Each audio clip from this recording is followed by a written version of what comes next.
She found out she was pregnant on the same morning Sora called to say the family trip had been planned without her input, and that Kang Min-jae would be there. Amara Bennett stood in her bathroom in New York, the test stick balanced on the edge of the sink like a grenade with the pin already pulled. 2 lines. No ambiguity, no room for wishful thinking. She pressed her back against the cold tile wall and slid down until she was sitting on the floor in her work clothes, laptop bag still on her shoulder. Coffee. She'd never drink cooling on the counter. She had a 9 a.m. board presentation in 40 minutes. She didn't move for 12.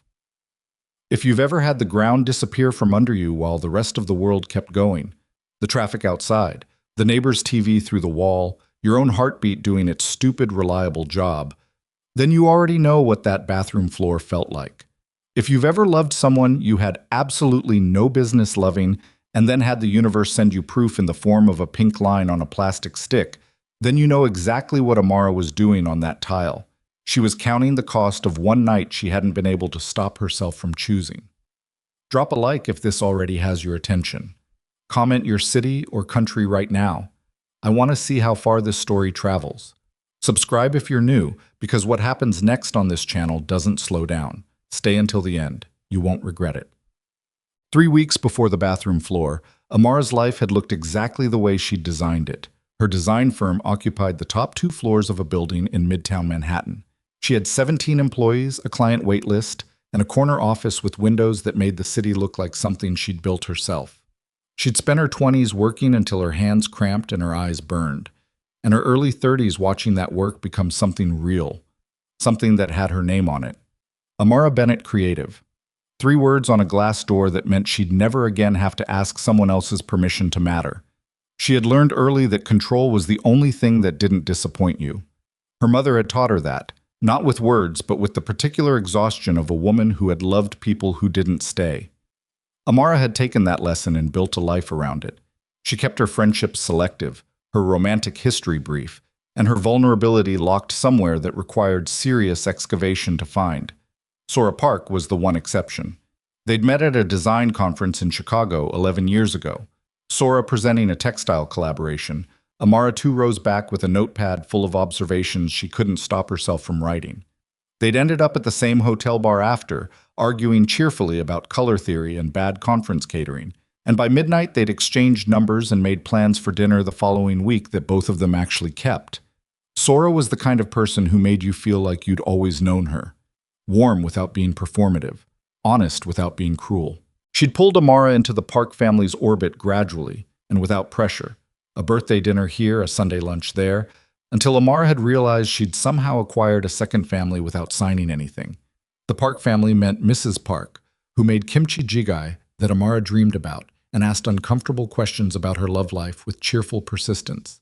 It meant Sora's younger cousin Jiwon, who was 17 for approximately 4 years running and who sent Amara memes she didn't fully understand. And it meant, eventually, Kang Min-jae, Sora's adopted brother, the man who ran the Baeko syndicate. Amara had known what Min-jae was before she ever stood in the same room with him. Sora had never hidden it, exactly. Had never sat Amara down and delivered a speech. But the information had accumulated the way important things do. A reference here. A careful silence there. The way Sora's voice shifted to register when she talked about her brother's work. Something between protectiveness and resignation, settling into it. "He's not a bad person," Sora had said once, during the 3rd or 4th year of their friendship, when Min-jae's name had come up and stayed up. "He's just someone who grew up in a world that didn't give him better options, and then he was too good at it to leave." Amara had accepted that. She'd thought she understood it. She'd thought she could keep it in a box. The first time she met him in person, at a Baeko Group business event she'd attended as Sora's +1, she'd revised everything. He was taller than she'd expected, quieter.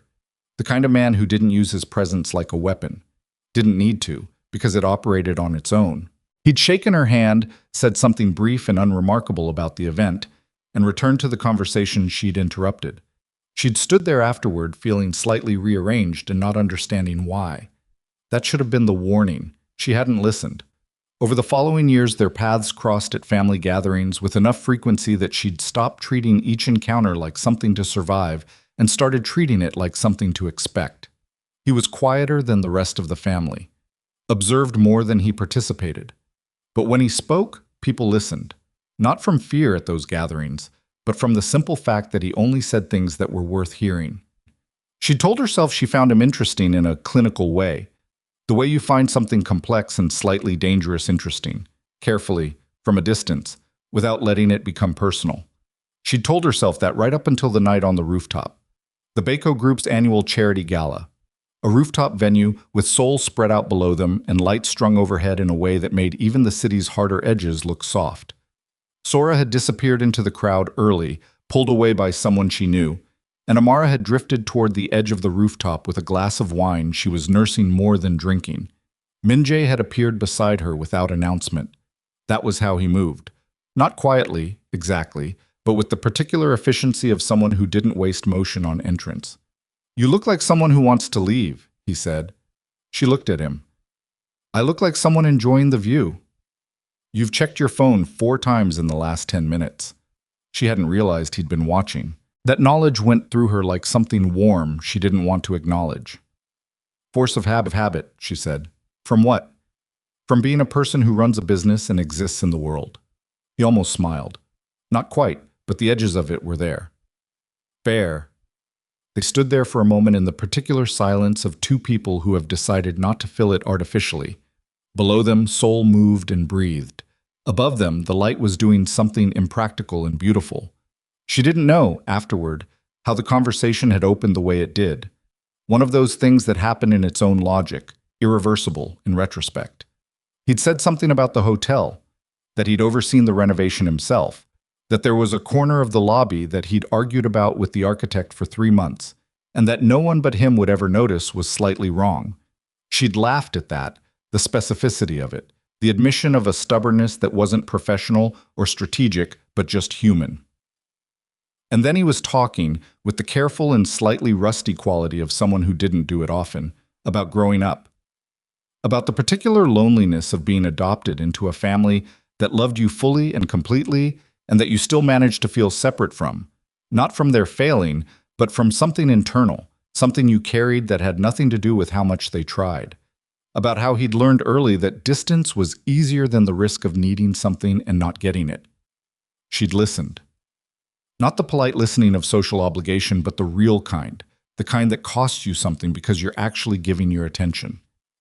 "You don't have to perform that for people," she'd said at one point, meaning the untouchability, the control. "Not here." He'd looked at her. The look had lasted longer than was socially neutral. "You're the first person who's ever said that to me who didn't want something from me." She hadn't known what to do with that, had felt the distance between them as a physical fact, the way you feel weather. They'd been 2 seconds from something irreversible when her brain had cut in like a circuit breaker. Everything she knew had rushed back at once. Who he was, what he did, that he was Sora's brother, that this was a line that, once crossed, could not be uncrossed. She'd laughed, changed direction, made some comment about the food, and walked back toward the party without looking at him. She'd spent the next 3 years making sure she never had to stand that close to him again. The disappearing had been gradual and then total. One missed dinner with a real excuse, a second with a vague one, a third she didn't address at all. The Park family's invitations continued for a while, and then, with the gentle accommodation of people who care about you enough not to force the issue, tapered. Sora still called, Sora still showed up, but the Sunday lunches and the holiday gatherings, and the casual proximity that had made Min-jae a regular presence in her peripheral life, those disappeared. She told herself she was protecting everyone. She didn't examine what she was protecting herself from. Jeju had broken that agreement. Sora had shown up at her apartment door on a Tuesday evening in the middle of a rainstorm, which in retrospect should have told Amara something about the seriousness of the situation. Sora did not generally do dramatic. She'd been standing there with her jacket soaked through and a look on her face that combined warmth with the specific stubbornness of someone who had made a decision and was not open to negotiation. "You're coming to Jeju with us," Sora said. "Sora? 10 days. The whole family. Mom's already planned the meals." She paused. "Min-jae will be there." Amara felt that land somewhere specific in her chest. "That's actually a reason for me not to. I know something happened between you two 3 years ago." Sora's voice was even. Not accusatory, just honest. "I'm not asking you to explain it. I'm asking you to stop letting it make you disappear." Amara stood in her doorway for a long moment with the rain coming down past Sora's shoulder and the full weight of 11 years of friendship in the air between them. She went. The flight to Jeju was fine. The rental van was fine. Amara sat in the second row between Jiwon, who had headphones on and was consuming content at a rate that suggested the headphones were permanent, and Mrs. Park, who offered her persimmons from a container she'd brought in her carry-on and asked if Amara was seeing anyone with an expression of hopeful inquiry that had not dimmed in 11 years. Min-jae sat in the front passenger seat. She didn't look at him directly. She didn't have to. She'd had 3 years of not looking at him and knew exactly where he was at any given moment, a skill she'd developed without intending to and couldn't seem to uninstall. At the rental house, which was beautiful in the way that places are when someone with money has made deliberately understated choices, Amara put her bag in the room she'd been assigned and stood at the window for longer than was necessary looking at the ocean. The water was the kind of blue that seemed slightly too blue for reality, the kind that makes you feel like you're inside someone's idealized memory of what the sea should look like. She heard a door open somewhere down the hall, footsteps that were unhurried and specific. She turned away from the window. She was going to be fine. She was a person who had built an entire company from intention and will. She could manage 10 days in a vacation house with a man she'd almost kissed 3 years ago, if she kept her head and remembered all the reasons she'd walked away from that rooftop. The first test came at dinner. Mrs. Park had claimed the kitchen within 20 minutes of arrival, which was not surprising, and had produced a spread that was comforting in the way that only really practiced cooking manages to be, the kind where the love is structural rather than decorative. They sat around the long table in the main room, all 7 of them, and it was fine. It was genuinely fine. Amara talked to Jiwon about a film she'd seen. She told Mrs. Park that the Jigai was extraordinary, which it was. She answered Sora's cousin's questions about New York with the practiced ease of someone who'd given the same answers enough times that they came naturally. She did not address Min-jae directly. Min-jae did not address her directly. She was counting this as successful navigation until she stood up to bring her bowl to the kitchen and found him already there, at the sink, rinsing dishes with the quiet efficiency of someone who did practical things without making them into performances. He didn't say anything when she set her bowl down. She turned to leave. "It's good to see you, Amara." His voice was the same, low and careful and without inflection, designed to force a reaction. Just a statement, just her name in his mouth for the first time in 3 years. She stopped, turned halfway. "You too," she said, which was true in a way she wished was simpler. He nodded once and went back to the dishes. She went back to the table and poured herself more water, and didn't think about it. That night, lying in the room with the ocean outside the window and the house quiet around her, she thought about it. She thought about the test stick balanced on her bathroom sink, which she hadn't yet processed and didn't know how to begin. She thought about the trip to Jeju and what Sora had said on her doorstep about 2 people choosing loneliness because they were afraid of the truth. She thought about Min-jae's hands on the dishes and the way he'd said her name like it was something he'd been holding carefully for a long time and was setting down gently. She pressed her palms flat against the mattress. She was not going to fall apart in Jeju. She was not going to let this happen. She had made a decision 3 years ago on a rooftop in Seoul, and it had been the right decision, and she was going to go on making it. Outside, the ocean did what oceans do, indifferent and enormous and ongoing. And Amara lay awake in the dark and told herself she was still in control of this. She was still, for exactly that moment, able to believe it. The second morning in Jeju came in gray and wet, rain moving sideways off the ocean in sheets that hit the windows like something with intention. Amara was already awake when it started, had been awake since 4:30, lying in the dark with her hands folded over her stomach, in a way she kept catching herself doing and forcing herself to stop. It wasn't a habit yet. She wouldn't let it become one. Not until she'd figured out what she was going to do, which required thinking clearly, which required sleep, which was exactly what wasn't happening. She got up at 6 and went to the kitchen. Min-jae was already there. She stopped in the doorway. He was standing at the counter with his back to her, waiting for the coffee machine to finish, dressed in a plain dark shirt and sweatpants that made him look, and this was the problem, this was specifically the problem, like a person and not a category.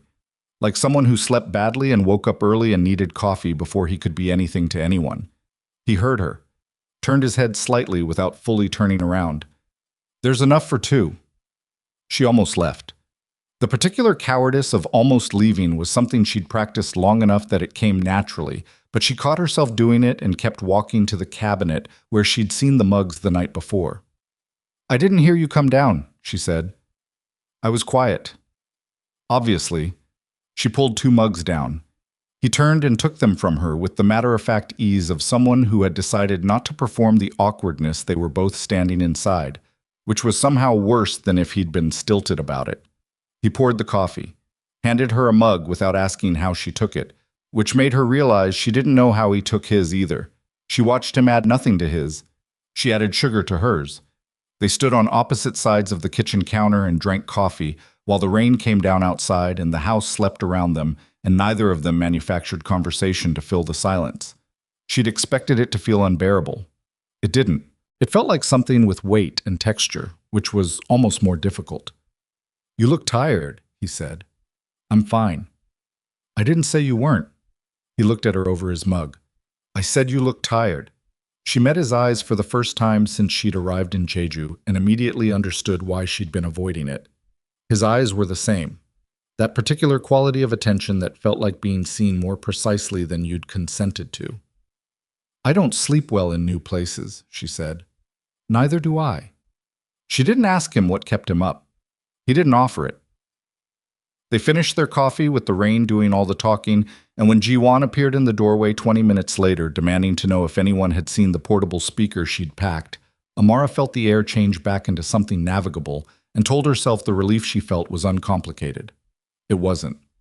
The rain cleared by mid-morning, the way Jeju rain often does, abruptly, like a decision. Sora organized the day with the cheerful authoritarianism she brought to family trips, which meant by 11 o'clock, Amara found herself in the back of the rental van with a picnic bag on the floor between her feet and a plan she hadn't agreed to for a coastal hike. "I have calls this afternoon," Amara said.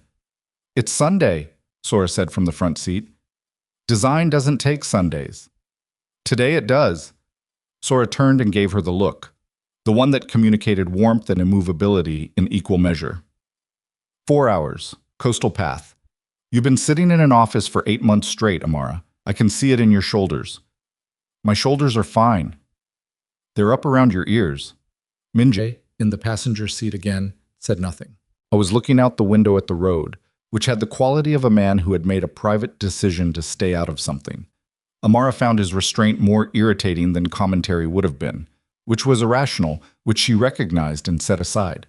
The coastal path was genuinely beautiful. She didn't want to notice that, but she did anyway.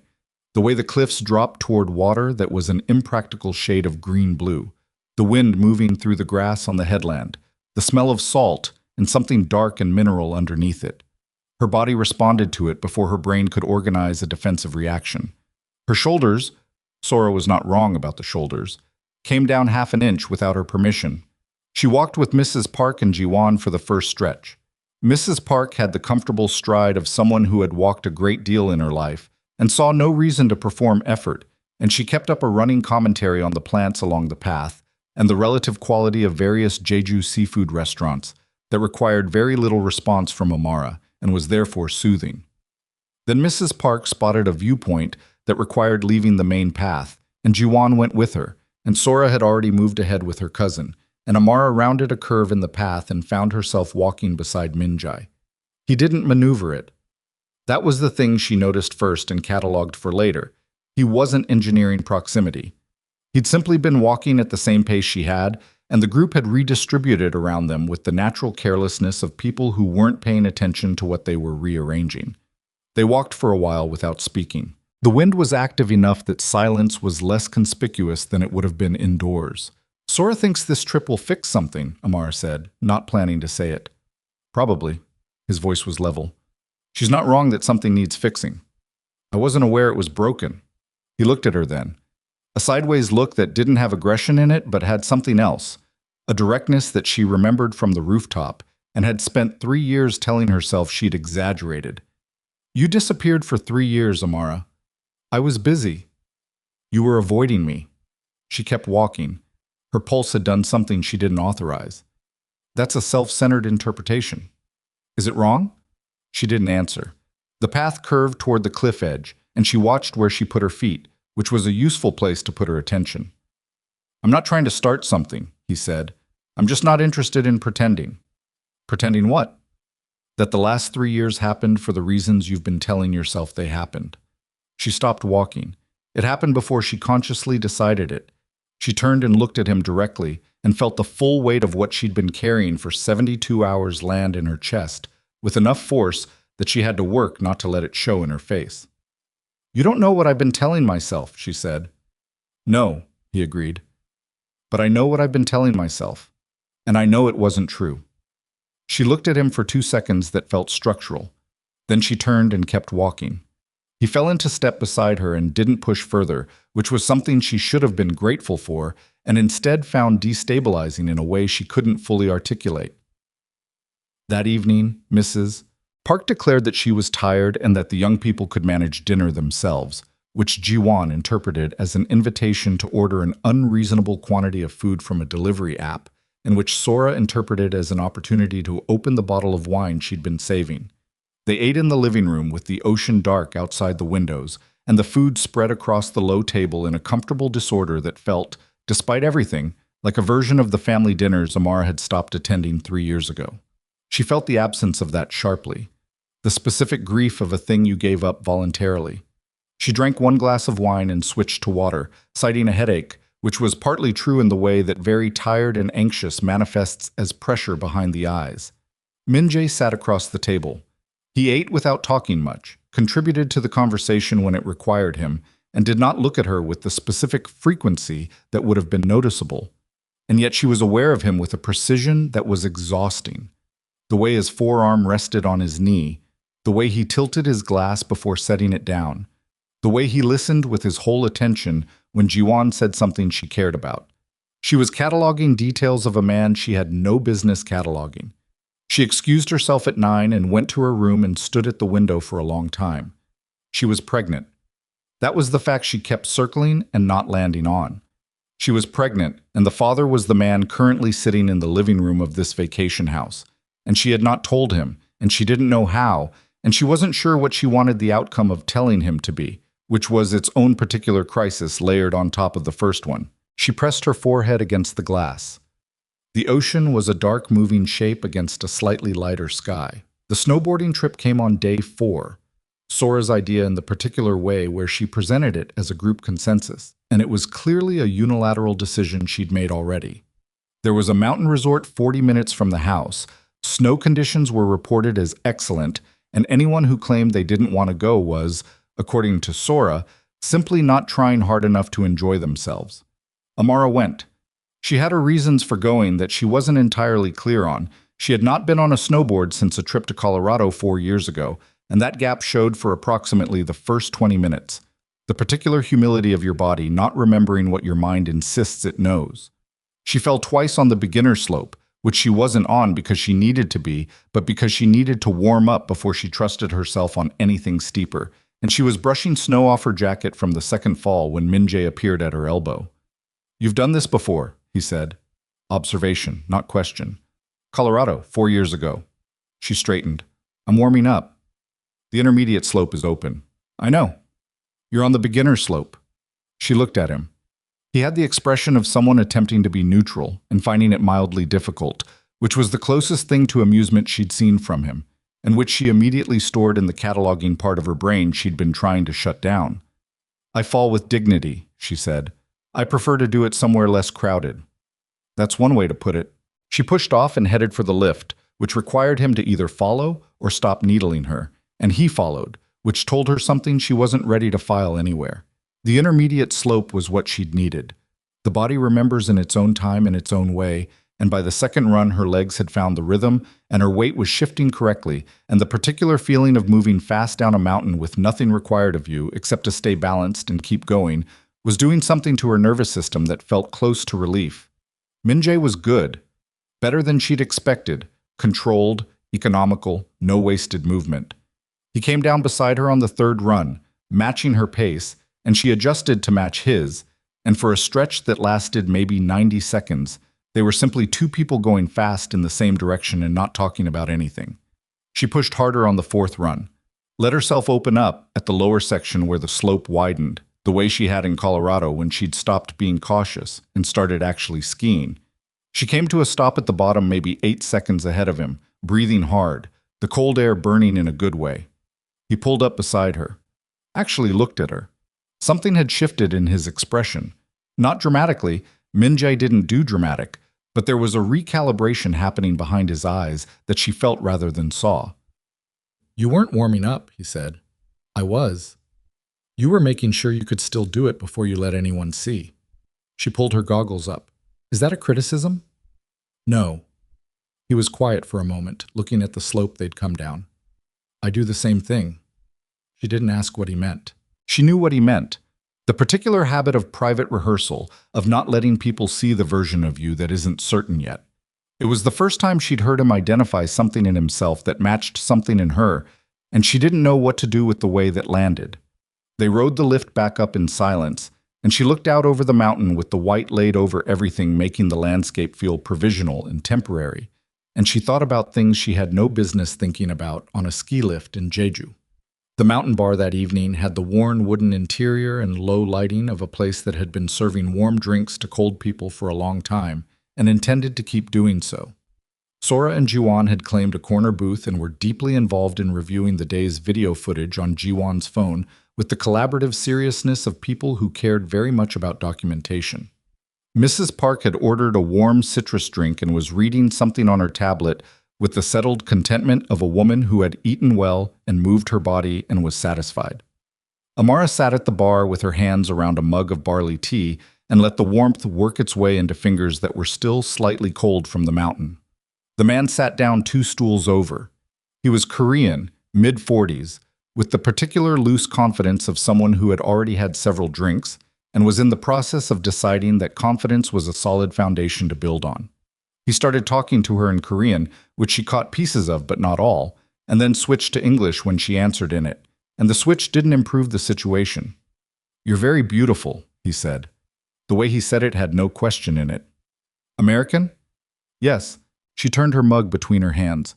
"I'm with my family, so—" "I don't see family." He gestured at the bar around her. "I see a beautiful woman sitting alone." She felt the specific tiredness of this, the familiar architecture of having to manage someone else's assumptions in a body that was already carrying more than it had room for. She turned back to her tea. "I'm not interested." He moved 1 stool closer. She felt the distance close and set her jaw. "I'm not—" she started. "She's with me." Min-jae's voice came from directly behind her, not loud, not performed. 3 words with the weight of absolute certainty behind them, the kind of certainty that doesn't require volume. The man looked past her at Min-jae. Something happened in his assessment, a rapid recalculation, the way people recalibrate when they look at someone and understand without being told that they are in the presence of a different order of seriousness than they'd planned for. He picked up his drink and moved without another word. Min-jae sat down in the stool beside her. She stared at her tea. Her pulse was doing something she needed it to stop doing. "I had it handled." "I know." "You didn't need to. I know that too." She turned and looked at him. He was looking straight ahead at the bottles on the back bar, not at her, and his jaw had the particular set of someone who has done a thing and is not going to apologize for it, but is also aware that they acted on something they hadn't been given permission to act on. Min-jae. He turned, looked at her. "Why did you do that?" A beat. His expression moved through something she couldn't fully read, several things in sequence, and then settled into something quieter and more honest than she'd expected. "Because I didn't want him near you." She looked at him for a long time. "That's not—" She stopped, restarted. "You can't just—" "I know what I can and can't do, Amara." His voice was low and even. "I've been very clear with myself about that for 3 years. Tonight I made a different choice, and I'll stand behind it." The thing she'd been carrying in her chest since the morning on the rooftop, and through 3 years of careful distance, and through 4 days in this house, and through everything she hadn't said to anyone, including herself. It moved, shifted. Something she'd been holding in a fixed position loosened its grip. She looked away, back at her tea. Her hands were not entirely steady around the mug. "I need to tell you something," she said. "Okay." She didn't know, in that moment, how to start. She'd been building words for this conversation for 72 hours, and now that she was sitting inside it, none of them were in the right order. The bar noise moved around them, warm and indifferent, and she felt the silence between them as a last threshold, the kind you only get one chance to stand at before the current takes you. "Min-jae, I'm Amara," Sora's voice came from the booth behind them. "Come look at this video of you on the slope. You look incredible. Seriously." The moment broke. Amara closed her mouth. She felt the words go back where they'd come from, like something retracting. Min-jae watched her face. He'd heard enough. Not what she'd been about to say, but the weight of it. The kind of weight that belongs to something enormous trying to find a door. "Later," he said quietly. Not a command, an offering.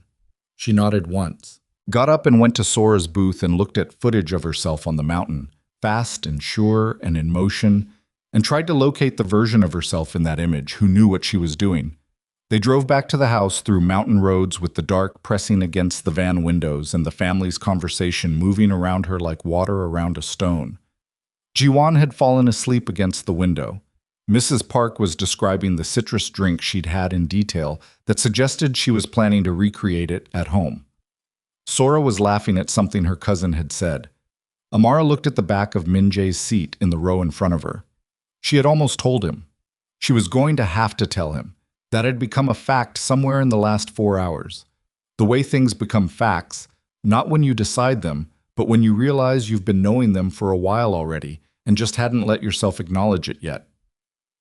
The rental house came into view below them as the road curved down, its lights making a warm shape in the dark. And Amara sat with her hands in her lap and the thing she was carrying and thought about what happened after you said the words, "There was no unsaying."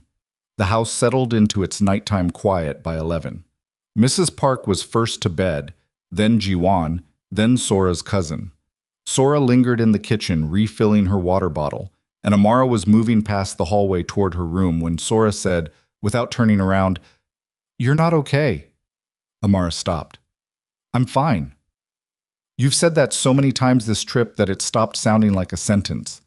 Sora set down her water bottle and turned. She looked at Amara the way only someone who has known you for 11 years can look at you. Not with pity, but with the specific and unsentimental recognition of a person who has watched you manage yourself into corners before. "What's happening with you?" Amara opened her mouth, closed it. "Is it him?" Sora asked. Something cracked in Amara's chest. Not dramatically, just a small structural sound.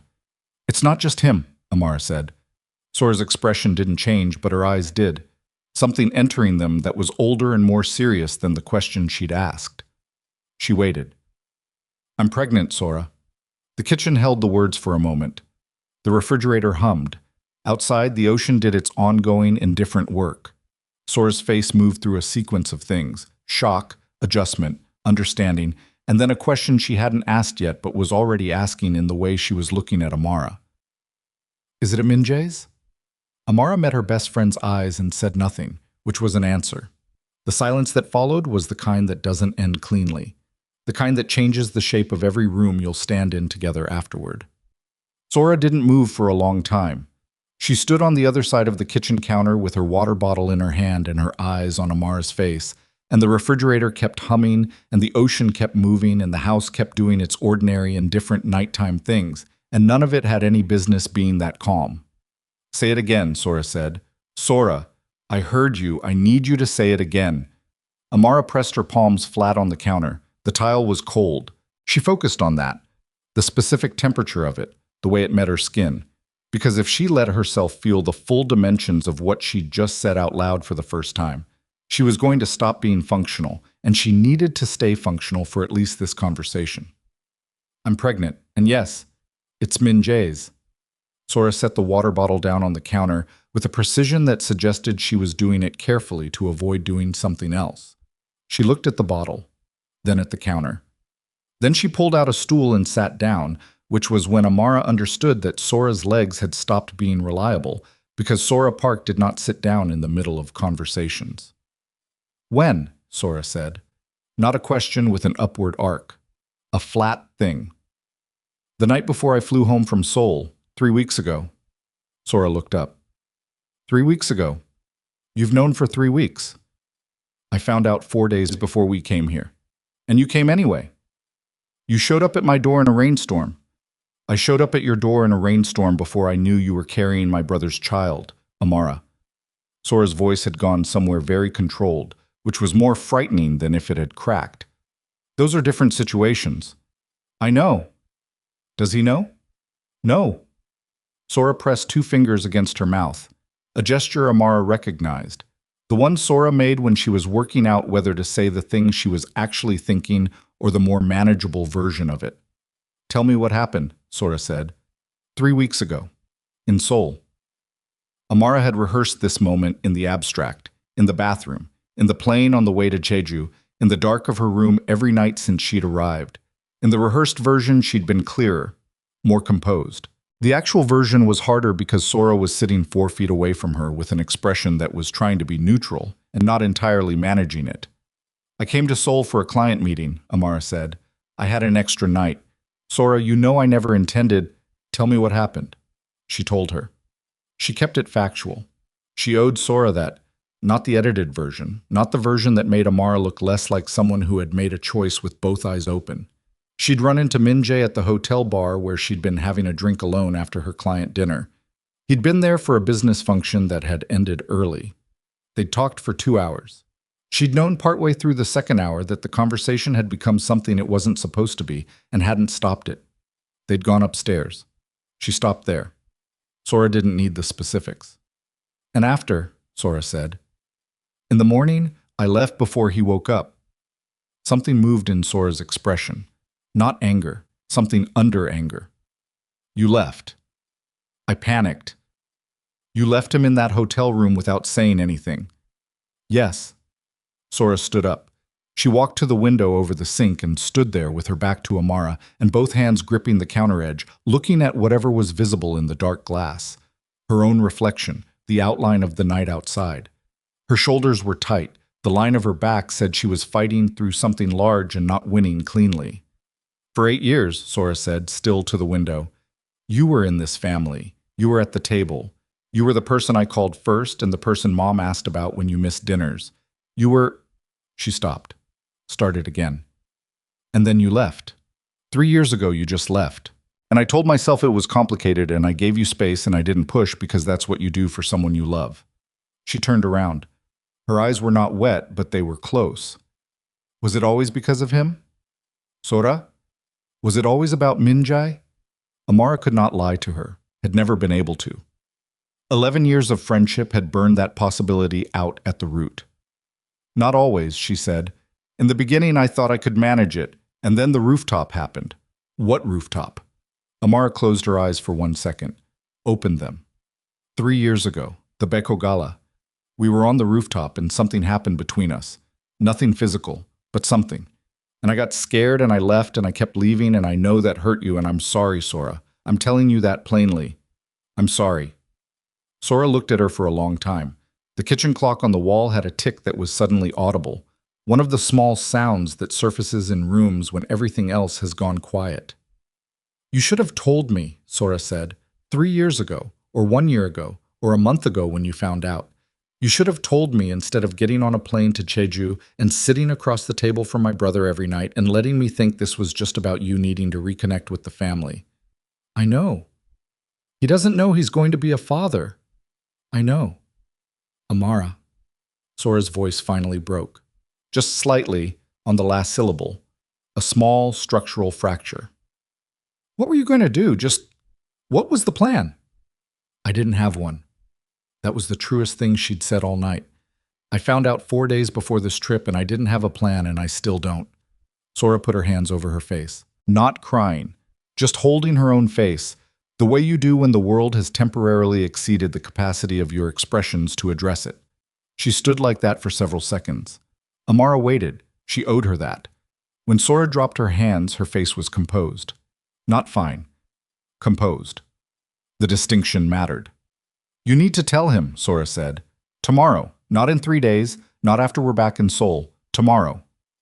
I know. If you don't tell him, I will. That's not a threat. It's just the truth. Sora picked up her water bottle. He's my brother. This involves him. He has a right to know. I know that. Do you want to know what I think? Not as someone who is angry at you right now, which I am, but as someone who has known you for 11 years and knows what you're actually afraid of. Amara said nothing, which was permission. You're not afraid of his world, Sora said. You've never been afraid of his world. You're afraid that if you choose him, you'll need him, and needing someone gives them the power to leave. And you decided a long time ago that you were never going to let anyone have that power over you. She paused. That's what you've been running from, not what he does. Who you become when you're with him. Amara stood very still. Sora walked toward the hallway, stopped at the doorway.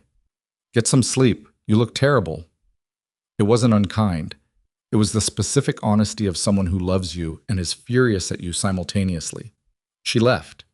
Her footsteps went down the hall and stopped at her door, which closed quietly. Amara stood in the kitchen alone. The refrigerator hummed. She pressed her hands flat on the counter and let her weight go into her arms and stood there like a structure that has taken damage and is checking whether it's still bearing load. Then she straightened, filled a glass of water, drank it, set the glass in the sink. She went to her room, lay down on top of the covers without changing clothes, stared at the ceiling. She didn't sleep for a long time. Morning arrived with the particular brutality of mornings that follow nights you haven't slept through, bright and indifferent, and requiring you to be vertical. Amara showered, dressed, looked at herself in the mirror for longer than was useful. She'd made a decision somewhere around 3 in the morning, not a comfortable one, the kind of decision that feels less like choosing and more like finally acknowledging what you've already known.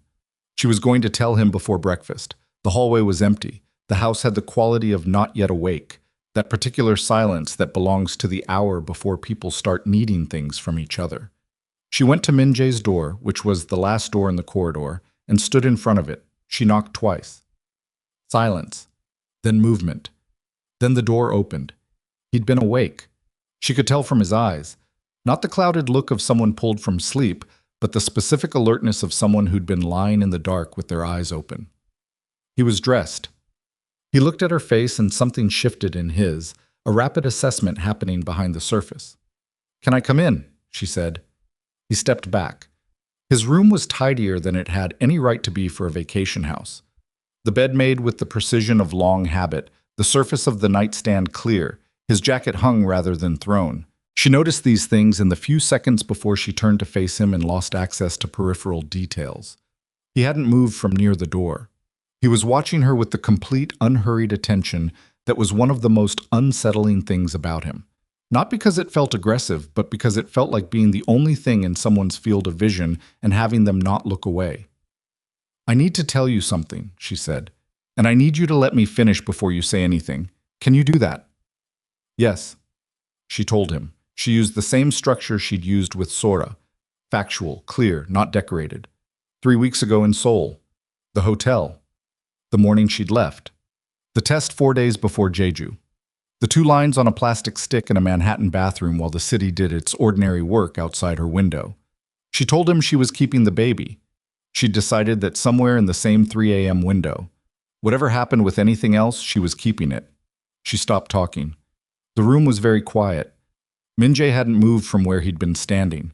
His face had gone through a sequence of things she'd watched with the helpless attention of someone watching something irreversible happen. Shock, which he contained almost immediately. Something that cracked briefly through the containment that she had no word for, and then a stillness that wasn't blankness, but was deep and serious and full of things she couldn't read. "You left," he said. "Yes." 3 weeks ago. You left before I woke up." "Yes." "And you've been in this house for 5 days knowing this." "Yes."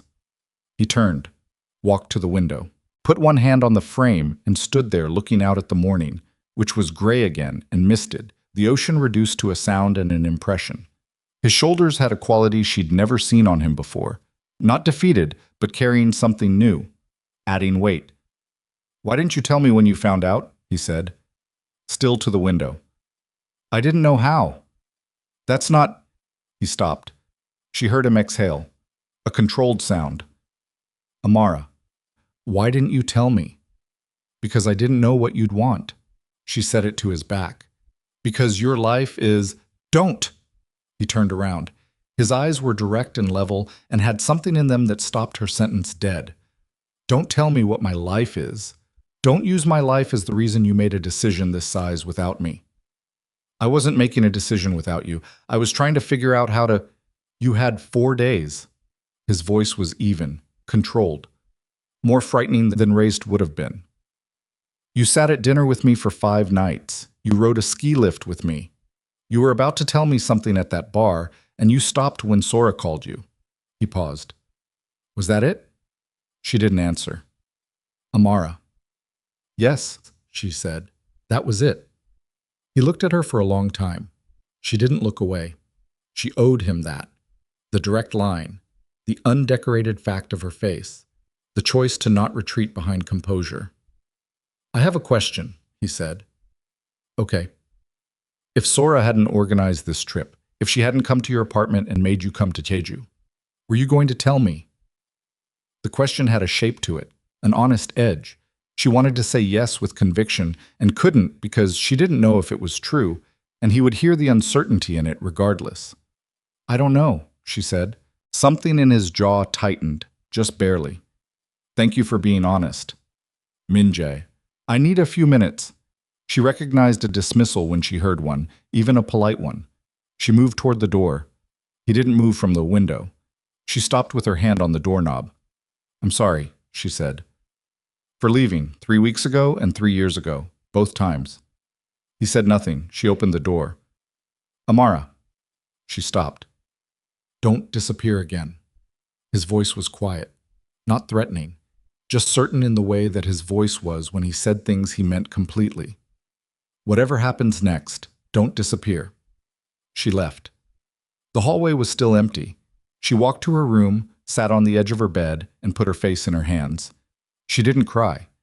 She sat there for 7 minutes by the clock on the nightstand and then stood up, because sitting was its own kind of hiding. Breakfast happened. The family assembled in the kitchen with the ordinary noise of people who needed coffee and food, and Mrs. Park made juke with the leftover rice, and Jiwon dropped her phone in the sugar bowl, and Sora moved through the kitchen with the careful normality of someone managing something enormous behind a functional face. Min-jae came to the table 12 minutes after everyone else. He sat in his chair. He ate. He answered what was asked of him. He was, to anyone who didn't know him, exactly the same as he was every other morning. Amara knew him well enough by now to see the difference. The quality of his stillness had changed. He was present in the room with the effort of intention rather than ease. Their eyes met once, over the table, and she held the look and he held the look. And then Jiwon asked him something about the afternoon activity options, and he turned away. The twist came from somewhere no one had seen. It was early afternoon when Min-jae's phone rang. He was on the deck, the only one outside in the gray weather, and Amara could see him through the glass door. The particular posture he took when a call required him, weight shifted forward slightly, one hand in his pocket, face going professional and controlled in a way that was different from his regular stillness. He was on the phone for 11 minutes. When he came back inside, Sora was in the kitchen and Mrs. Park was resting and Jiwon was in her room and Amara was the only person in the main room when he entered. He looked at her. Something had changed, not in the way of the morning's conversation, differently. The controlled professional surface was there, but something underneath it was moving, something with force. I need to ask you something, he said. His voice had shifted register. This was not the man who'd been at the window that morning working through something personal. This was the other version, the one that ran things, the one that rooms went quiet for. Amara set down the book she'd been pretending to read. What? Who have you told about us? About what happened in Seoul 3 weeks ago? She went very still. Sora. Last night. Anyone else? No. Why? He held her eyes. Someone contacted my office this morning. A journalist from a major outlet based in Seoul. He paused. They have a photo of you leaving my hotel room in Seoul. They know your name. They know your connection to the Baeko group through Sora. And they are planning to run a story. The room did something to her hearing, a brief distortion, like pressure changing. What kind of story? She said. The kind that connects an American businesswoman to the head of an organized crime syndicate. The kind that raises questions about why the CEO of Baeko Capital would have a personal relationship with a foreign national who operates a company in the American market. His voice was completely level. The kind that would damage your business, expose your clients to scrutiny, and make your name inseparable from mine in every search result for the next 3 years. Amara felt the blood leave the surface of her skin in a slow wave, the kind of cold that starts at the periphery and moves inward. Someone sold that photo, she said. Yes. Who? I'm working on that. He was watching her with the focused precision of someone who had entered a different mode of operation entirely. I need to know, is there anyone you've told about Seoul before last night? Anyone who knew you were staying at that hotel? Anyone who knew? No one. Her voice came out steady, which surprised her. I didn't tell anyone.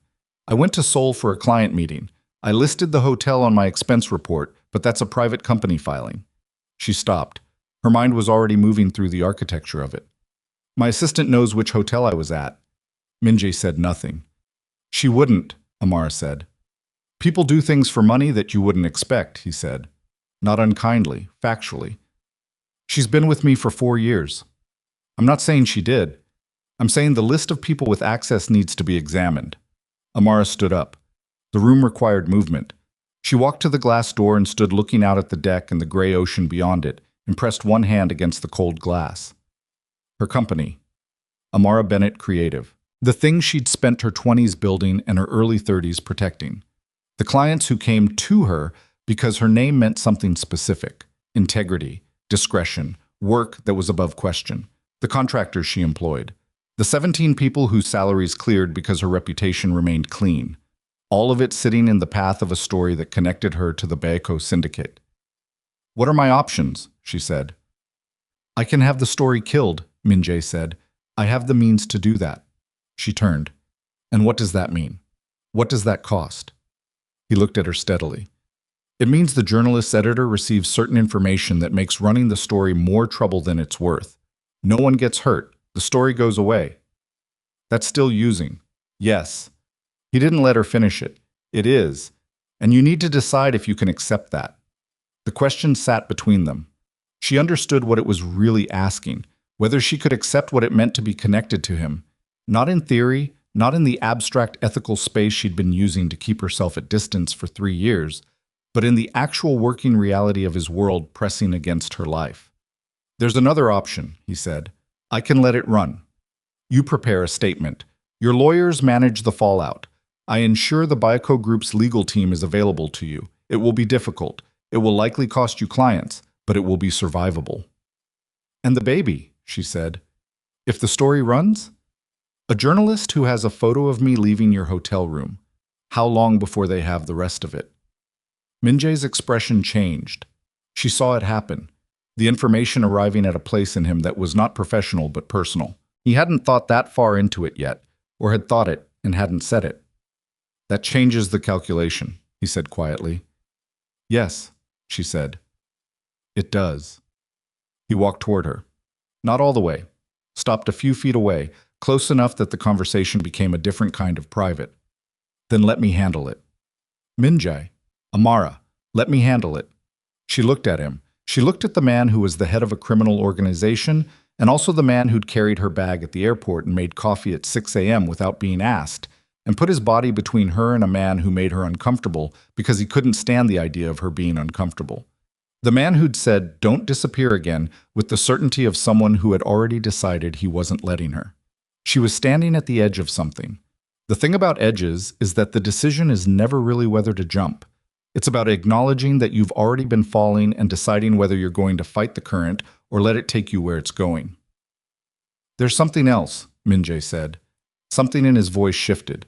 She caught it before she understood it, a quality that hadn't been there before. Something with more gravity. The journalist didn't come to my office through ordinary channels, he said. Someone from inside the Baeko organization pointed them in my direction, gave them the photo, framed the connection to you in a specific way that would cause maximum damage to both of us. Amara felt the cold move inward another degree. Someone inside the Baeko organization. Someone who knows that if my personal life becomes a liability, There are factions within the syndicate who would use that to challenge my position. He paused. Someone who decided that you are the most effective way to destabilize me. The implication of that landed with its full weight. They used me, she said. They used the existence of you, he said. They don't know about the pregnancy. If they did, he stopped. His jaw was tight. This is not a journalist acting on a tip. This is a coordinated move by someone who wants me out of my position and has decided that the most efficient route is through you. Amara stood very still in the gray light coming through the glass. Someone inside his world had identified her as his vulnerability, had taken a photograph, which meant surveillance, which meant planning, which meant she'd been watched in Seoul without knowing it, had constructed a story designed to damage both of them simultaneously. And the reason they could do it, the reason she was standing in a vacation house in Jeju carrying consequences that had followed her across an ocean, was because of one night in a hotel room that had been careless and honest and real in a way she hadn't been with anyone in years. Who? She said. I have a name, he said. I need to confirm it before I say it. Tell me anyway. He looked at her for a moment. Something moved in his expression.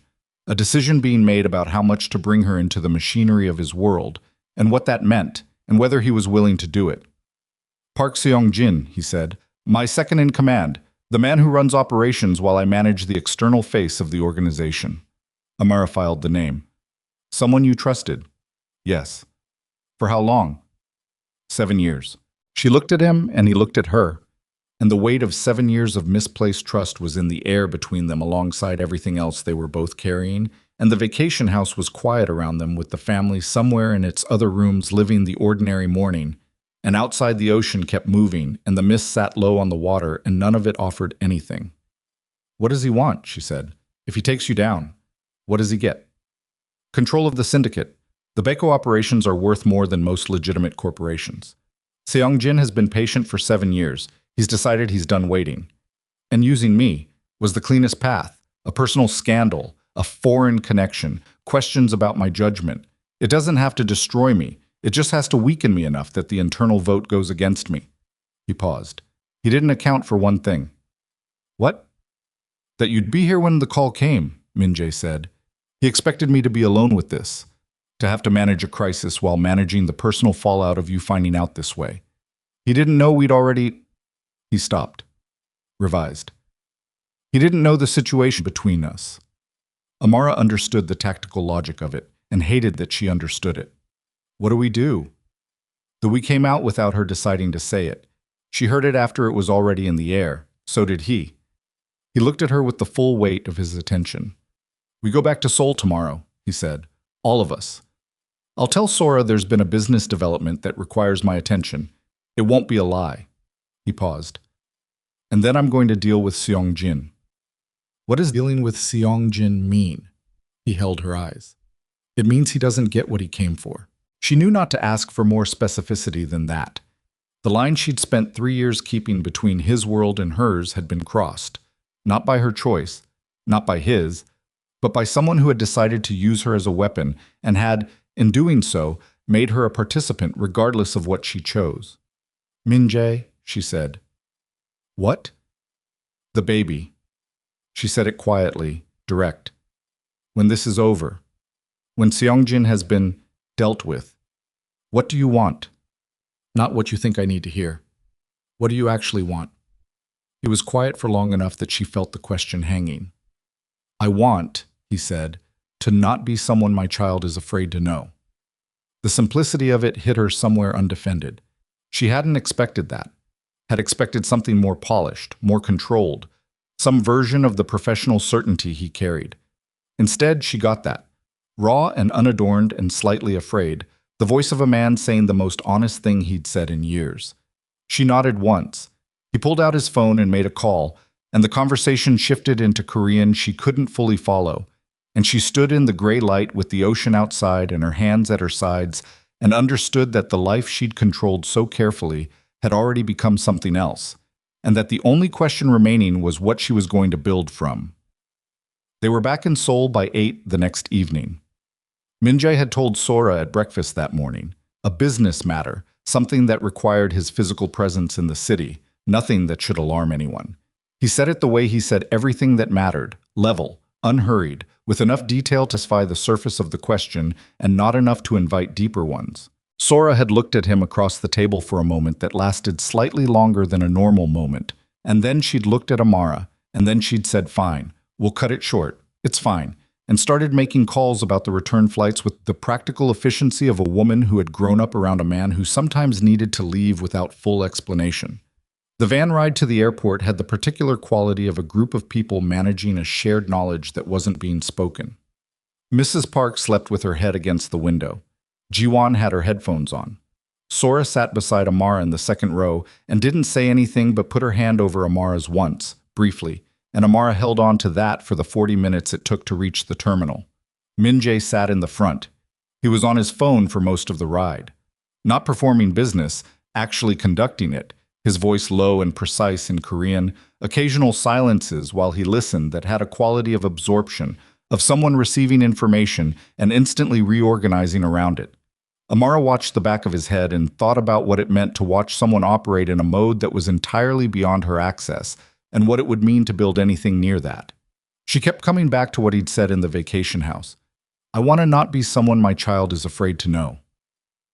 The sole apartment Min-jae kept in the Gangnam district was not what Amara had expected, though she couldn't have said clearly what she'd expected. Something more designed, maybe, more deliberate. Instead, it was a large space with clean lines and very little decoration, the kind of place that communicated function over statement. The furniture was quality, but not performative. The kitchen was stocked with more than she would have anticipated for a man she'd assumed ate most of his meals in restaurants. He'd brought her here because her hotel wasn't safe. He'd said it that plainly in the car on the way from the airport. "Your hotel is a known location. Seongjin's people will have coverage on it. You're staying with me until this is resolved." She'd started to object on principle, and he'd looked at her with the particular expression of someone who was not going to negotiate the point, and she'd stopped. She was given a room. It had a window that looked out over the city, which was lit and enormous and ongoing in the way cities are when you're in the middle of something personal, and they remind you that the world has no investment in your specific situation. She put her bag down, sat on the edge of the bed, pressed her hands against her knees. From the other room, she could hear Min-jae on the phone again. The wall between them was substantial enough that she couldn't make out words, just the rhythm of his voice. Calm, considered, occasionally stopping, listening, resuming. The voice of a man who ran things, who made decisions that had weight, who existed in a world where the consequences of miscalculation were not quarterly reports and client departures, but something else entirely. She pressed her palms against her knees harder and breathed. Her phone had 14 messages, 4 from her assistant, Maya, who had picked up that something was wrong from Amara's last 2 emails and was checking in with increasing frequency. 3 from a client who needed a decision on a material selection that could wait. 2 from her accountant. 1 from a number she didn't recognize that, when she opened it, turned out to be a single line of text with no identification. "We should talk before this gets complicated for both of us." She stared at that message for a long time. Then she took it to Min-jae. He read it. His face did nothing visible. He took a photo of her phone screen and sent it somewhere, and then handed the phone back. "Don't respond," he said. "Who is that?" "Seongjin, or someone operating for him." He looked at her. "He's trying to establish direct contact with you. If he can talk to you without me present, he can try to shape your understanding of the situation before I do." "What would he tell me?" "Something designed to make you doubt me." He paused. "Probably something true. He's smart enough to know that the most effective leverage is built from real information." "What true thing would he use?" Min-jae looked at her steadily. "That's what I need to figure out before he does." She went back to her room and sat with the city outside her window and thought about the architecture of trust, what it was built from, what it required, what happened to it under sustained pressure.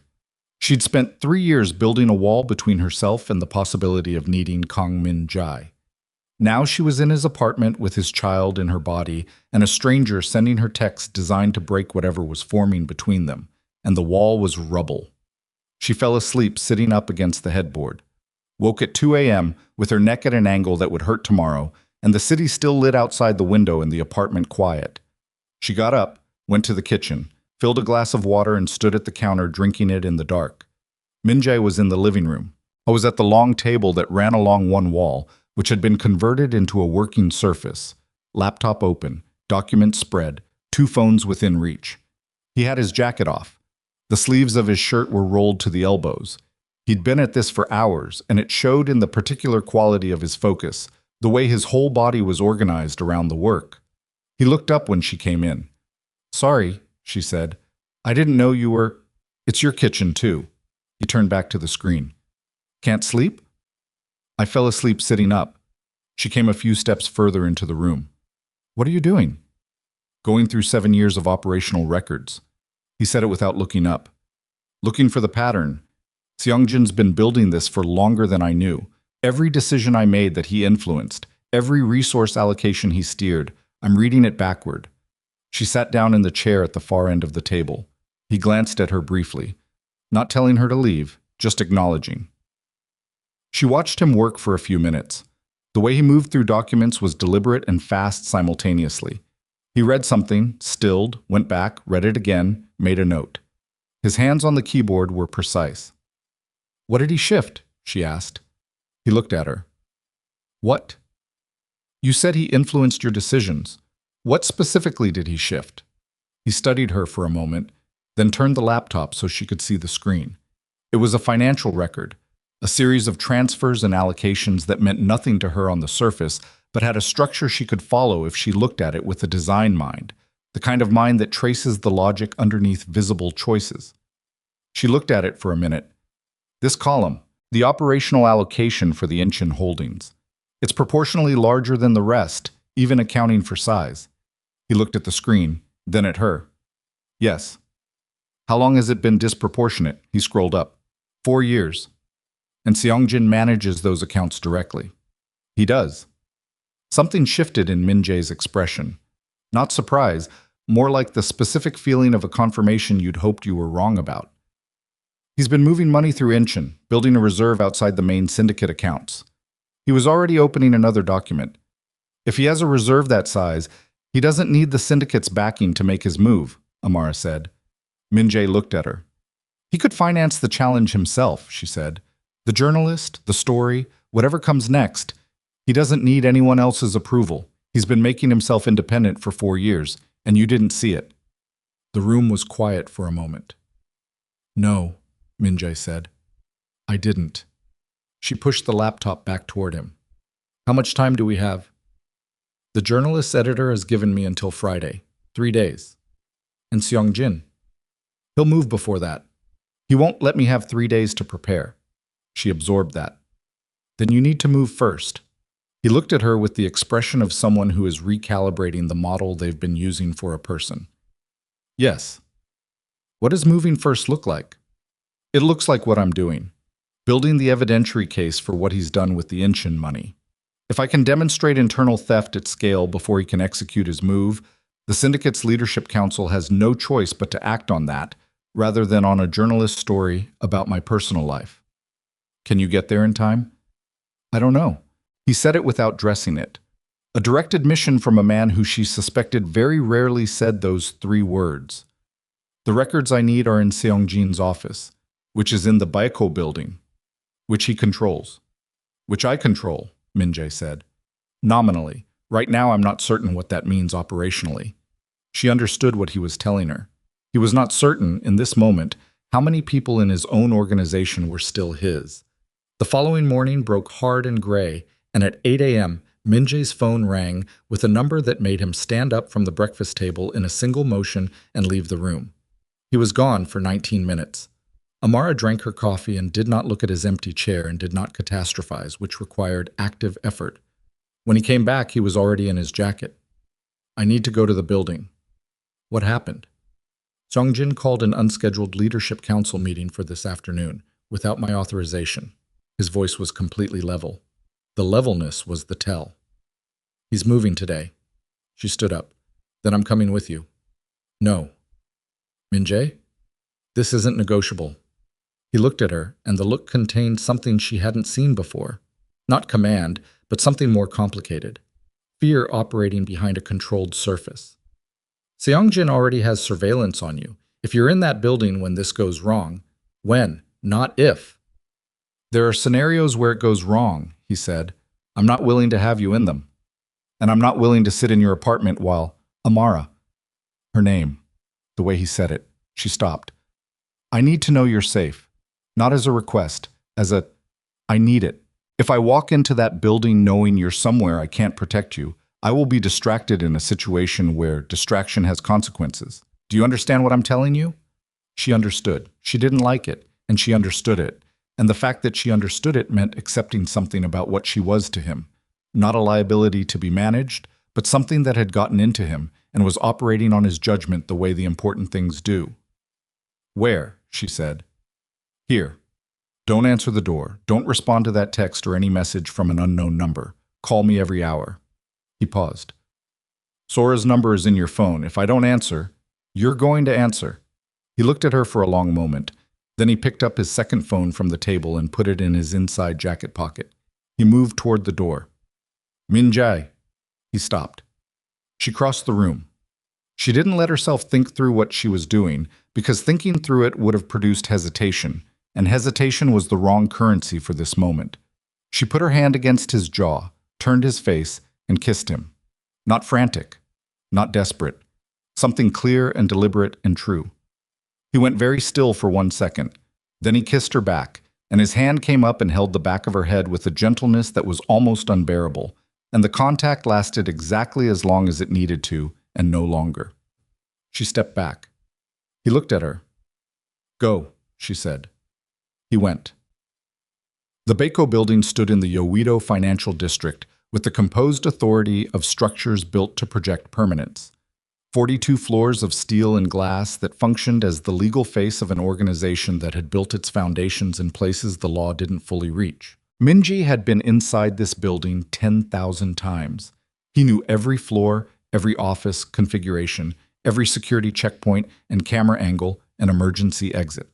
He rode the elevator to the 38th floor with two of his most trusted men, Yoon and Che, both of whom had been with him for over a decade, and neither of whom he'd had reason to doubt in all that time, and felt the particular sensation of walking into his own building as if he were assessing a threat. Because he was. The Leadership Council chamber was already full when he walked in. 12 men, senior figures from the syndicate's various operational arms, most of them men he'd worked alongside for years, whose respect he'd earned and maintained through the combination of results and the particular quality of authority he carried. He read the room in the 3 seconds between the door opening and him taking his seat at the head of the table. 7 faces that were carefully, professionally neutral. 3 that couldn't fully conceal relief at seeing him walk in. 2 that couldn't fully conceal something else. Seong-jin sat to his right. He was 51, with the broad-shouldered stillness of a man who had spent his career being physically imposing and had recently decided that intellectual positioning was the more useful form of dominance. He had a folder in front of him. His face, when Min-jae walked in, went through a rapid adjustment that he managed well, but not perfectly. He hadn't expected Min-jae to come, or he'd expected him later. You called this meeting, Min-jae said, settling into his chair. I'm here. He looked at the folder. Proceed. Seong-jin opened the folder with the measured movement of a man who had rehearsed this. The council has concerns, he said, about a situation that has come to our attention which has implications for the organization's stability and security. What situation? Your personal conduct. He paused, looked around the table in a way that was designed to activate the responses he'd already planted in specific members. There is credible documentation of a relationship between you and a foreign national with significant business interests that overlap with our operational territories. The existence of this relationship, undisclosed to the Council, represents both a security risk and a breach of the transparency obligations set out in the organizational charter. The room was very quiet. Min-jae looked at Seong-jin. You're raising a charter violation. I'm raising a concern that the Council is entitled to address. And the documentation. Seong-jin slid a photograph across the table. Min-jae looked at it without touching it. Amara leaving his hotel, the early morning light catching her profile clearly. He looked up from the photograph. He let the silence extend for 3 seconds. 4. Long enough that the quality of the room's attention shifted. Then he opened his own folder. He'd been at the Incheon records until 5 in the morning. He had what he needed. Not everything, not the full evidentiary picture, there wasn't time for that, but enough. The key transfers, the reserve account documentation, 4 years of small, consistent movements that, laid out in a sequence, told a story that was clear and damning. He put it on the table. Before we address the concern you've raised, Min-jae said, I'd like the council to look at something. Seong-jin's face moved, just barely. A microsecond of something. Not fear yet, but its precursor. Min-jae walked the council through it. He didn't rush. He didn't perform anger. He did what he had always done in rooms like this. He presented facts in the order that made their logic unavoidable. The Incheon allocation pattern, the reserve account, the years of accumulation, the specific decision points where Seong-jin had steered resources in directions that benefited the reserve rather than the organization. When he finished, the room had a different quality than when he'd started. That's a fabrication, Seong-jin said. His voice was still controlled. Only Min-jae, who had spent 7 years reading the man, could hear what was happening underneath it. The documentation comes from our own systems, Min-jae said, sourced this morning by an auditor with no connection to either of us. You had no authorization to. I authorized it. Min-jae let the weight of that land. As the head of this organization, which I am, unless there's a charter process I'm not aware of that has changed that. He looked around the table. Is there? Silence. Seong-jin pushed back his chair. The photograph stands regardless of. The photograph is of a woman who is carrying my child. Min-jae set it into the room without preamble. No softening, no preparation. The fact delivered at full weight. A woman I intend to formalize my relationship with. And yes, I should have disclosed the relationship to the council earlier. I'll accept a formal notation on that. He looked at Seong-jin. In exchange, I expect the council to take the same interest in 4 years of financial misappropriation that you've shown in my personal life. The room erupted. Not loudly. These were not men who shouted in formal settings, but the quality of contained noise, chairs shifting, 2 men speaking simultaneously to the men beside them, the particular friction of a room full of powerful people recalibrating rapidly. Seong-jin stood up. This council should take a recess. Sit down, Seong-jin, Min-jae's voice. Not raised, but it had something in it that went into the room and pulled the air out. The instinct of a space full of people who had spent years understanding that this particular voice meant consequences. Seong-jin sat down. He was not finished. His eyes said he was not finished, said he had more moves, said he had spent 4 years on this and didn't intend to lose it in one morning. But he sat down. The council voted 2 hours later. Not on removing Min-jae. That motion never made it to the table. On placing Seong-jin's accounts and operational authority under immediate audit pending investigation. 7 votes for. 3 abstentions. 2 against, and Min-jae noted exactly which 2. It wasn't over. He knew it wasn't over. 7 years of careful positioning didn't evaporate in an afternoon, and the 2 votes against had faces he'd need to address separately and specifically. But the room had held. The immediate move had been contained. He called Amara from the elevator. She picked up on the second ring. Tell me. The council voted. The audit goes forward. A breath on her end. Not quite relief. Something more complicated. The specific exhale of someone who'd been holding the same position for hours and hadn't let themselves know how much it cost. Are you okay? She said. He thought about that for a moment. The honest answer was that he was tired in a way that went deeper than physical, that the morning had required him to spend something he wouldn't recover quickly, that winning a vote in a room full of men who operated in blood and money and long memory was not the same as winning. I'm on my way back, he said. That's not what I asked. He stood in the elevator as the floors descended. No, he said, not entirely. Okay. Her voice was quiet. Come back. He came back. She was in the kitchen when he walked in, and she turned when she heard the door. And for a moment they just stood there with the apartment between them and the city outside the windows and everything they'd both been carrying for the past 24 hours in the air. She crossed the room. She put her arms around him. Not dramatic, not performed, just put them around him and held on. He stood still for 1 second, and then his arms came around her and he pressed his face into her hair, and he breathed. They stood like that for a while. The journalist, she said into his shoulder, will receive a call this afternoon. It's handled. Seong-jin is under audit. He's not finished. I need to tell you that honestly. This doesn't end today. She pulled back enough to look at his face. He let her look. Didn't arrange himself into anything more composed than what he was, which was tired and still slightly coiled and deeply relieved in a way he wasn't sure he knew how to show. What does not finished look like? She said. It looks like the next several months being complicated. Audits, council politics, the 2 members who voted against me today needing to be addressed. He paused. It looks like my life requiring more of your patience than it probably should. You don't get to decide what it should require, she said. That's my decision. He looked at her for a moment. Yes, he said. It is. Her phone buzzed. She looked at it. Sora. You should call her. I know. She didn't immediately move. She was looking at him in the way she'd been looking at him since Jeju.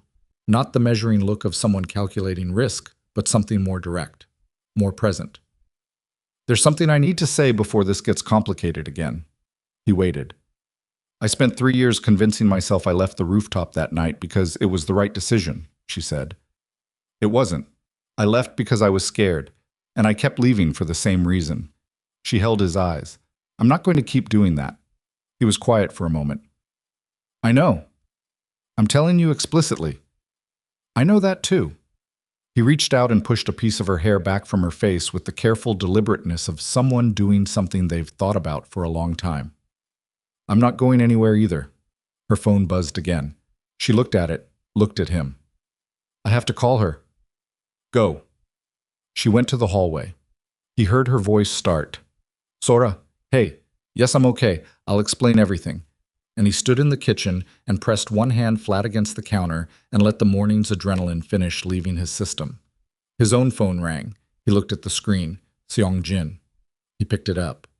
You have something to say. You think today ended it. Seong-jin's voice was the calmest he'd heard it. That was the most dangerous version. Not the voice of a man who'd lost, but the voice of a man who had moved to a different board. It didn't end anything, Min-jae. I know. The audit will take time. Time is a resource I have more of than you think. A pause. And the woman, the American, she's the thread that unravels everything you've built today. All I need is one good pull. Min-jae's hand tightened on the phone. In the hallway, he could still hear Amara's voice, quieter now, the conversation moving somewhere more serious. If you move toward her, Min-jae said, and his voice had gone to the place it went when he was done with the managed version of himself and was operating from somewhere closer to the foundation, there won't be an audit, there won't be a council vote, there will just be a conversation between you and me in a room with no witnesses, and you've known me long enough to know what that means. Silence. She's carrying my child, Seong-jin. His voice was not raised. It had no need to be. Factor that into whatever you're planning next. He ended the call.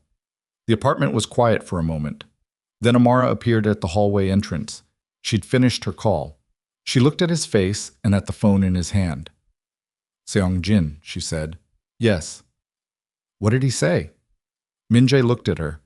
The woman who had spent 3 years running from the complexity of him and had come back to it anyway. Who had sat at his kitchen table at 2 in the morning reading financial records with the same focused intelligence she applied to everything. Who had kissed him at the door that morning and said go, and meant it, and waited. He said it's not over, Min-jae said. She nodded slowly. What do we do?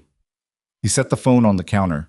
Outside, Seoul was moving through its afternoon with the indifferent momentum of a city that contained their entire situation and didn't notice it. The light through the windows had the quality of late afternoon, golden and slightly tired, the kind of light that makes even hard things look briefly possible. I need to make 3 calls, he said, and then I need to eat something, because I haven't since last night. And then we need to talk about what comes next. Not just Seong-jin, all of it. He looked at her. Can you stay? She looked at him for a long moment. The question had more dimensions than its surface, and they both knew it. Staying in an apartment was one thing. Staying in a life, a situation, a world that had already demonstrated it could reach through the clean walls of her professional existence and reshape things without asking permission. Yes, she said. He nodded once, picked up his phone. started the first call.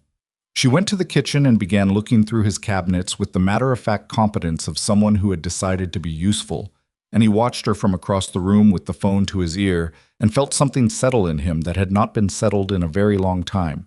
And underneath it, running quiet and dark and certain, the knowledge that Seong-jin had one more move and hadn't made it yet, and that when he did, it would come from somewhere Min-jae hadn't. The move came at 11:17 that night. Amara heard it first, not because she was more alert than Min-jae, but because she'd been lying awake in the guest room with the kind of sleeplessness that has a physical texture, the kind where your body is exhausted and your mind refuses every negotiation. And in that particular state of raw wakefulness, she heard the elevator in the building's private residential shaft activate, a sound she wouldn't have caught on a normal night. Tonight it landed in her chest like something dropped from a height, the impact spreading outward before she'd fully identified the source. She was in the hallway before she'd consciously decided to move. Min-jae was already at the apartment door. He had his phone in one hand and had clearly not been sleeping either, still dressed, jacket off, but everything else on, carrying the quality of a man who had been waiting for a specific sound and had now heard it. He turned when she appeared in the hallway, and something crossed his face. Not surprise, but something layered underneath surprise. The expression of a man who had hoped the person he was worried about would stay in the room she'd been assigned. "Go back," he said. Low, steady. "No." "Amara." The elevator reached their floor with a sound like a decision being made. Min-jae had already unlocked the door. He'd known what was coming up in that elevator. He positioned himself between her and the entrance with a movement so natural it didn't register as a gesture. Not the dramatic stance of a man playing protector, but the automatic repositioning of a body that had made a calculation before the mind finished its sentence. She noticed that, filed it in the part of her that had been watching him closely enough, for long enough, to understand the difference. The door opened. Park Seong-jin walked in with two men behind him. The men were large in the deliberate way of people employed specifically for that quality. Not aggressive in posture, just present, filling space the way a wall fills space. Their stillness, the particular stillness of people waiting for instruction before they become anything specific. Seong-jin himself was in a suit that had cost real money, charcoal with a subtle texture, the jacket buttoned, and he carried himself with the composed authority of a man who had not yet accepted that the afternoon's council meeting had gone the way it had. He saw Amara. The look lasted less than a second before he managed it back into neutrality. But in that fraction, she saw the adjustment happening. Not surprise at her presence, he'd known she was here, but something recalibrating around the fact of her standing upright in the hallway, rather than being a removed variable. "Min-jae," Seong-jin said. His voice was the voice she'd heard described, never directly experienced, measured, low, the voice of a man who understood that volume was for people who lacked better tools. "We should speak privately. Whatever you came to say it here." A pause with weight in it. Seong-jin looked at Amara one more time, the look of someone taking final inventory of an unexpected element, and then turned fully to Min-jae. "The two council members who voted against the audit this afternoon have drafted a formal countermotion, a no-confidence measure." He said it with the evenness of someone delivering weather information. "It will be presented tomorrow morning with supporting signatures from 6 additional members they've been in contact with tonight." Min-jae's face showed nothing visible. "That's 6 votes. The council has 12. The 6 includes 3 who voted for the audit this afternoon." Seong-jin let that land the way a man lets something land when he's timed it deliberately. "They've reconsidered their position." The room held that information for a moment. Amara's mind was already doing the arithmetic and not liking the result. Between the afternoon vote and this moment, 6 hours, Seong-jin had moved 3 men, had offered something, threatened something, demonstrated something that had reversed their positions. Whatever the mechanism, the result was that the majority Min-jae had built this afternoon had been dismantled before the evening was out. "You've been busy," Min-jae said. "I've been thorough." Seong-jin adjusted the cuff of his jacket, one small, precise movement that contained an entire personality. "The no-confidence motion requires 7 votes. I have 6 confirmed and a 7th who will move with the majority once the motion is formally on the table." He paused. This is finished, Min-jae, not as a threat, as an accounting of where things stand. Take the exit, and this ends without further cost to anyone involved. What exit? Step down from the head position. Retain your equity in the Baco Group's legitimate holdings, the hotels, the investment portfolio, the development arm. Walk away from syndicate operations entirely. He glanced at Amara. Brief. Precise. Take your situation and build whatever life that is. You'd be comfortable. Protected, within reason. And this organization would transition without the kind of damage that serves no one. The silence that followed had a specific texture. Amara was aware of Min-jae beside her. Not looking at him, but aware of him the way you're aware of weather, the pressure of it, the quality of the stillness he was maintaining. He was thinking at full capacity and keeping every surface of himself uninformative while he did it. And the Incheon documentation, Min-jae said, will be explained satisfactorily to any audit committee under proper review. No hesitation, no adjustment in his delivery.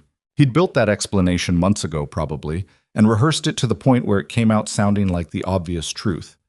Operational accounting irregularities, complex but defensible under the appropriate framework. You have someone on the audit committee. I have relationships in most relevant places. He said it without apology or decoration. That's the nature of 7 years of patient work, Min-jae. You built the empire. I built what the empire stands on. The foundations belong to whoever laid them. It was the most honest sentence Amara had heard from him. A man who had spent 7 years in careful construction finally showing what he'd been building because he'd decided the construction was complete enough that showing it changed nothing. Min-jae was quiet for 3 seconds. Then he said, I want to show you something. He walked to the long table along the wall, the working surface where he'd spent the previous night, and picked up a tablet. He brought it back and held it out to Seong-jin without explanation or preamble. Seong-jin took it, looked at the screen, his composure held for 4 seconds. Amara counted them without meaning to, watching his face with the focus she usually applied to rooms full of clients she needed to read accurately. On the 4th second, something happened behind his eyes. Not collapse, not panic, but the specific look of a man seeing a calculation he'd been certain of revealed as wrong. A hairline fracture running through the constructed surface. Small, definitive. Where did this come from? Seong-jin said. It arrived at my office this afternoon. Min-jae's voice hadn't changed register by a single degree. From the Incheon Reserve Institution. Specifically, from an account manager who has been uncomfortable with certain arrangements for 18 months and decided that an anonymous delivery was preferable to continued discomfort. Amara couldn't see the screen from where she stood. She didn't need to.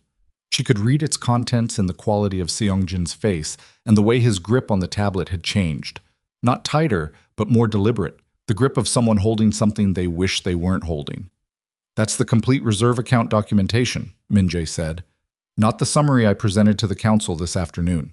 The full record, every transfer, every account number, every institutional contact, including the movements made in the 48 hours following my call to you yesterday, when you transferred funds from the reserve into 3 external accounts with no registration to any Baco entity. He paused. That's not operational accounting. That's preparation for departure. The 2 men behind Seong-jin had shifted their weight, fractionally. The movement of people whose employment terms are becoming unclear in real time and who are in the profession of understanding exactly what that means before it becomes a problem for them personally.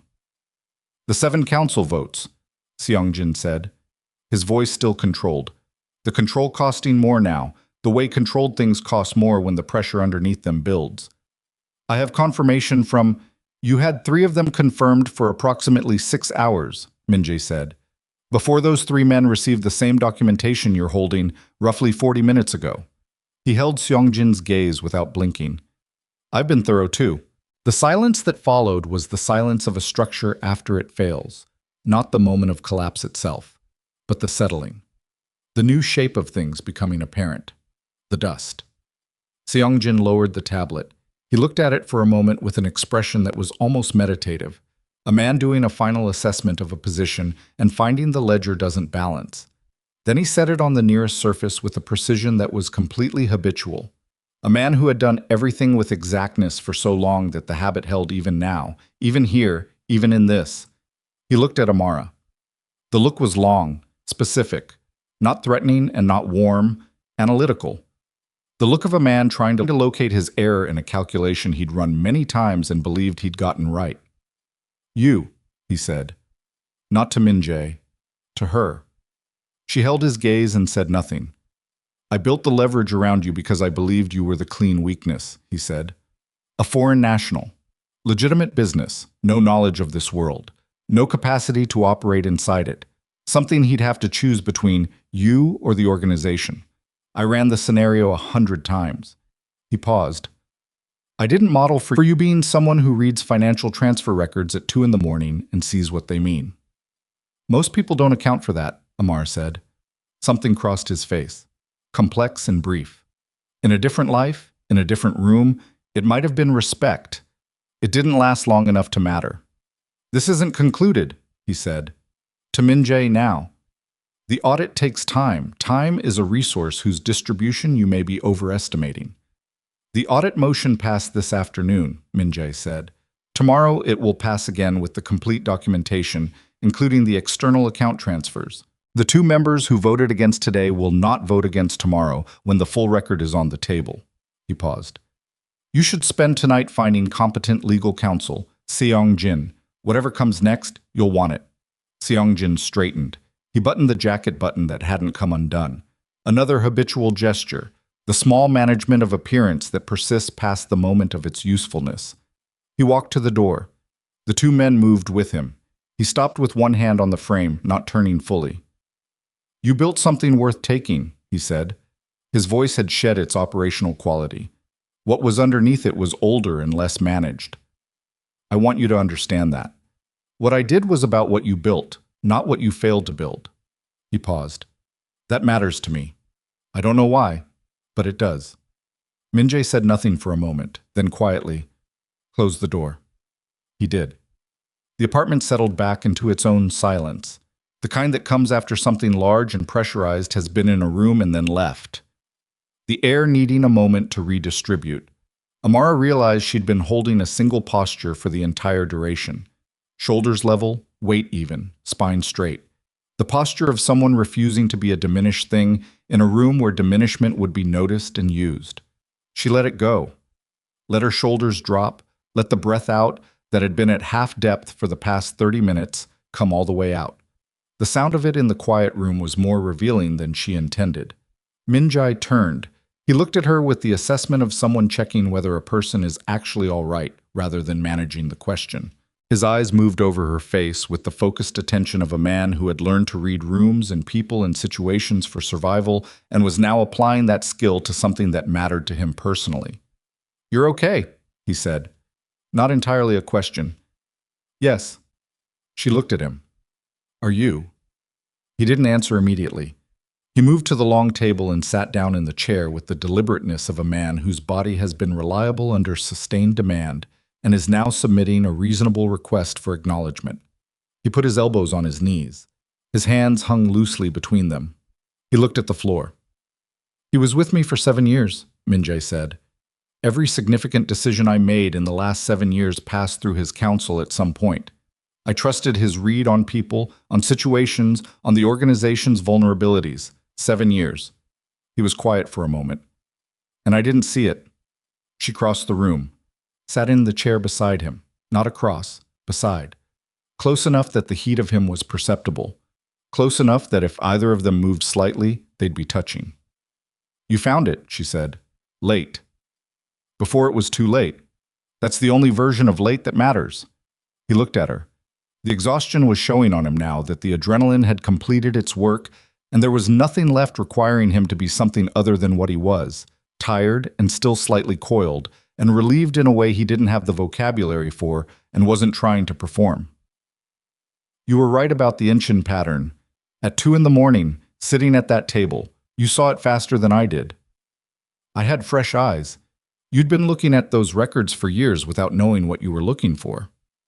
Still, he looked at his hands. I brought you into this. Into my building, into a confrontation with someone who had already decided you were a target. You were standing in that hallway when he walked in. I chose to stand in that hallway. I know, that's part of what I'm sitting with. He paused. You standing in that hallway because you chose to be there that's harder to hold than if I'd put you there. She understood what he was telling her, that her choosing it made it mean something he had to reckon with, that it wasn't simple. I wasn't going to stay in the room, she said. Not for any reason you could have given me. I know that too. Is that going to be a problem, that I don't stay in rooms? He looked at her for a moment. Something moved in his expression, the corner of it, the edge. No, he said, it's not a problem. She nodded. They sat in the quiet together with the city outside the window doing its ongoing late-night operation, reduced but persistent, all that traffic and light and movement that had no investment in their particular situation and kept going regardless. I need to tell you something, Min-jae said. She waited. When I walked into that council chamber this afternoon, he looked at the floor again. His voice was level and considered, the voice of someone choosing words with care because the thing he's describing is close to the center. Before I presented the documentation, there was a moment, maybe 10 seconds, where I ran the full accounting of what I had and what Seong-jin had and what the vote was likely to be, and the math was genuinely close. The math was close enough that I wasn't certain. He paused. I've been uncertain in that room before. It's happened. But today when the uncertainty came, the first thing I thought was, not the organization, not the Baco structure, the holdings, the position I've built. The first thing was you in my apartment, and whether you'd be safe if it went wrong. She was quiet. I'm not telling you that as a demonstration of something. I'm telling you because I spent 15 years building a world where I didn't have that, where there was nothing in the center of a calculation that wasn't the organization. He looked up. And now there's something there. And I need you to know that because it's true, and because it affects decisions I'll make, and you should know what affects my decisions. She held his gaze for a long moment. That's the most formal declaration I've ever received, she said. His mouth moved, the adjacent to a smile thing. I'm working on the vocabulary. I know. She reached over and put her hand over his, the same gesture he had made to her at the window in his apartment, direct and without ceremony. Me too. They sat like that for a while. His hand turned under hers and held on, and the apartment was quiet around them. An outside soul moved through its night, and neither of them said anything because there was nothing that needed saying right now that action hadn't already covered. His phone buzzed. He looked at it, set it face down. It buzzed again. He picked it up, read the message, and something shifted in his jaw. Not alarm, but the specific set that came with new information requiring organization. Seong-jin's lawyer filed a preliminary motion tonight, he said, challenging the validity of the audit authorization on procedural grounds. He looked at her. He's not done. You said he wouldn't be. No. I was already thinking through it. She could see the processing happening behind the surface, the rapid, quiet architecture of a man rearranging information into a new configuration. The procedural challenge buys him 2, maybe 3 weeks. It won't hold, the authorization was clean, but it gives him time to work whatever angles he still has. What angles does he still have? Fewer than he thinks. He set the phone down. The external account transfers are being referred tomorrow. That's outside council authority now. The procedural motion doesn't touch that. He paused. He's fighting the thing he can fight because the things he can't fight are already in motion. So we wait. We prepare, he said. There's a difference. She nodded. She understood the difference intimately. The same distinction applied to building a business, to managing clients who wanted to renegotiate terms, to every situation where patience was required but passivity was fatal. The night moved on. They stayed at the table, not working, not in the sustained, focused way of the previous night, but present together in the same space while the city wound down outside and the apartment held its quiet around them. At some point, Min-jae made tea, not with any ceremony, just stood up, went to the kitchen, came back with 2 cups, set hers in front of her, sat back down. She drank it. It was too hot and slightly bitter, and exactly what she'd wanted without knowing she'd wanted it. Around 1 in the morning, she fell asleep in the chair. She didn't mean to. One moment she was watching the city lights through the window, and the next she became aware of the particular quality of waking that means you've been somewhere else briefly. She straightened. Her neck registered a complaint. Min-jae was still at the table. He'd moved to the laptop, working quietly, and he looked up when she shifted. You should sleep, he said. I will. She pressed her palm against the side of her neck where the muscle had tightened. What time is it? After 1. She stood up. Her body had the particular heaviness of exhaustion and stress metabolized into physical weight. She looked at him, at the laptop screen reflecting in his eyes, at the set of his shoulders which were carrying something they'd been carrying for days without complaint or announcement, at the specific quality of his stillness that she'd spent 3 years deciding she didn't need access to. Min-jae. He looked up. Get some sleep.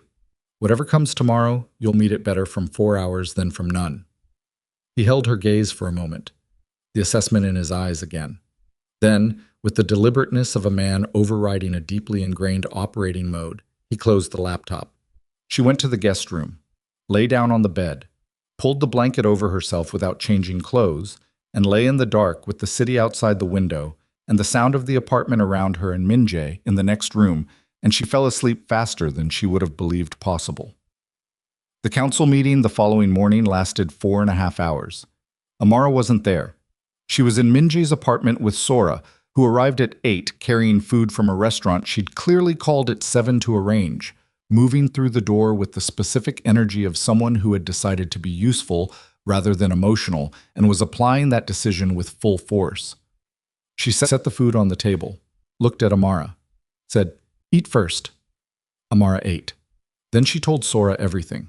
She had intended, in the abstract planning of it, to be organized and sequential. What happened instead was closer to honest, the night coming out in the order it was actually in, which was not sequential but layered, one thing underneath another. Seong-jin in the apartment and Min-jae's voice when he said her name, and the moment she'd stood in the hallway and decided she wasn't going back to the room, and what that decision had meant and what it had cost and what it hadn't cost.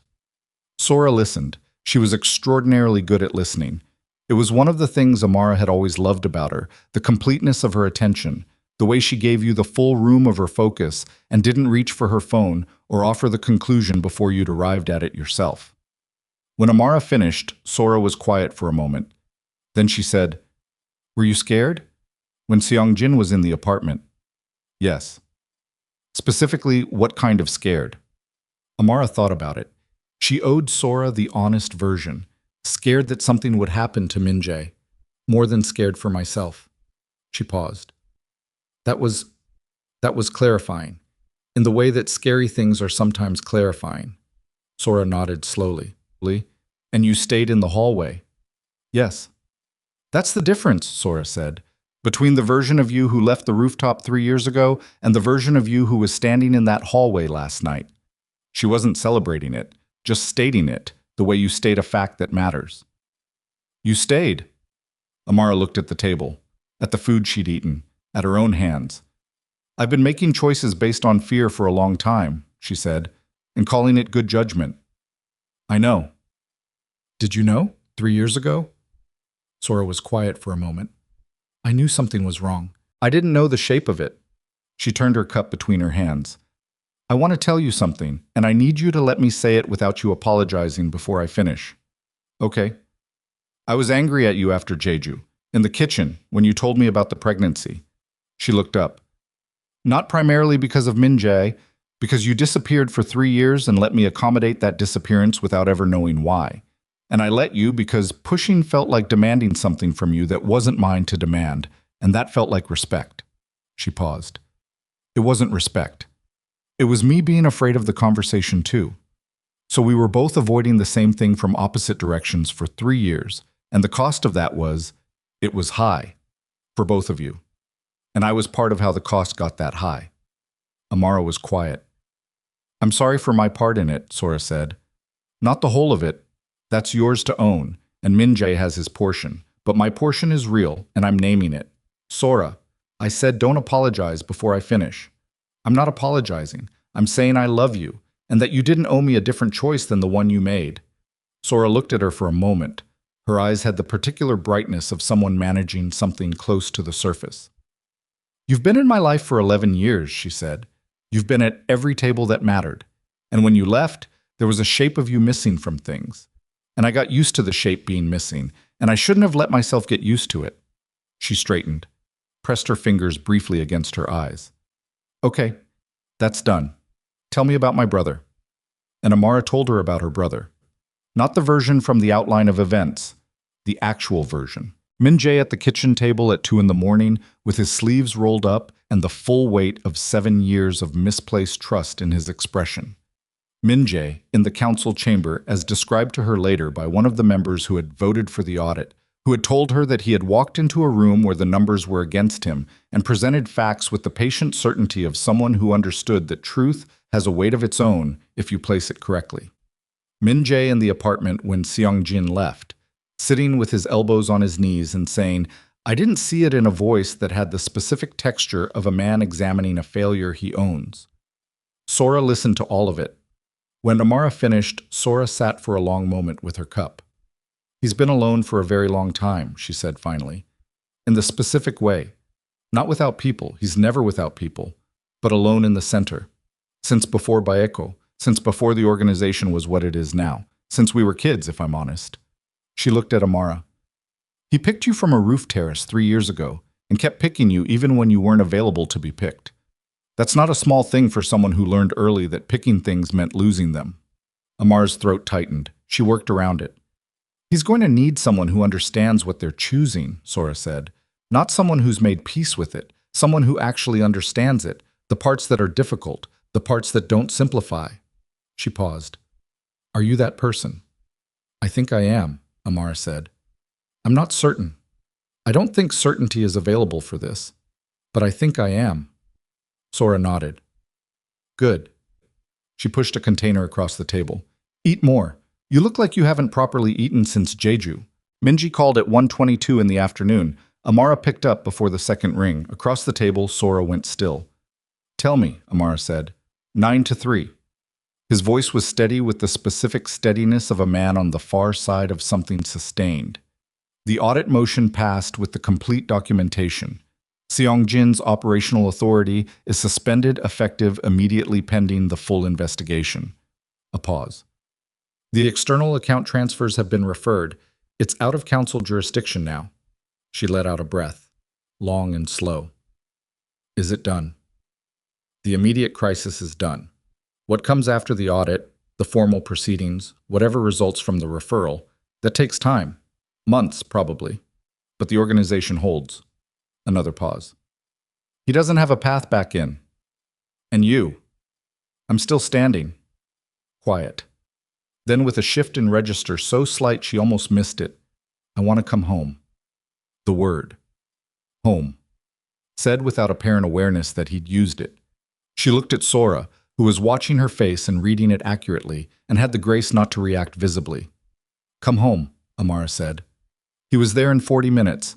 He walked in and Sora stood up and looked at her brother with the expression of a woman who had spent a lifetime watching someone she loved carry things alone and was now watching that same person walk into a kitchen that had food on the table and 2 people who had been waiting. She crossed the room and put her arms around him without announcement or ceremony. He stopped. 1 second, exactly. Then his arms came around her and he held on with the quiet completeness of someone who doesn't do this often and means it fully when he does. "You scared me," Sora said into his shoulder. "I know. I'm sorry." "Don't be sorry. Just don't do it again."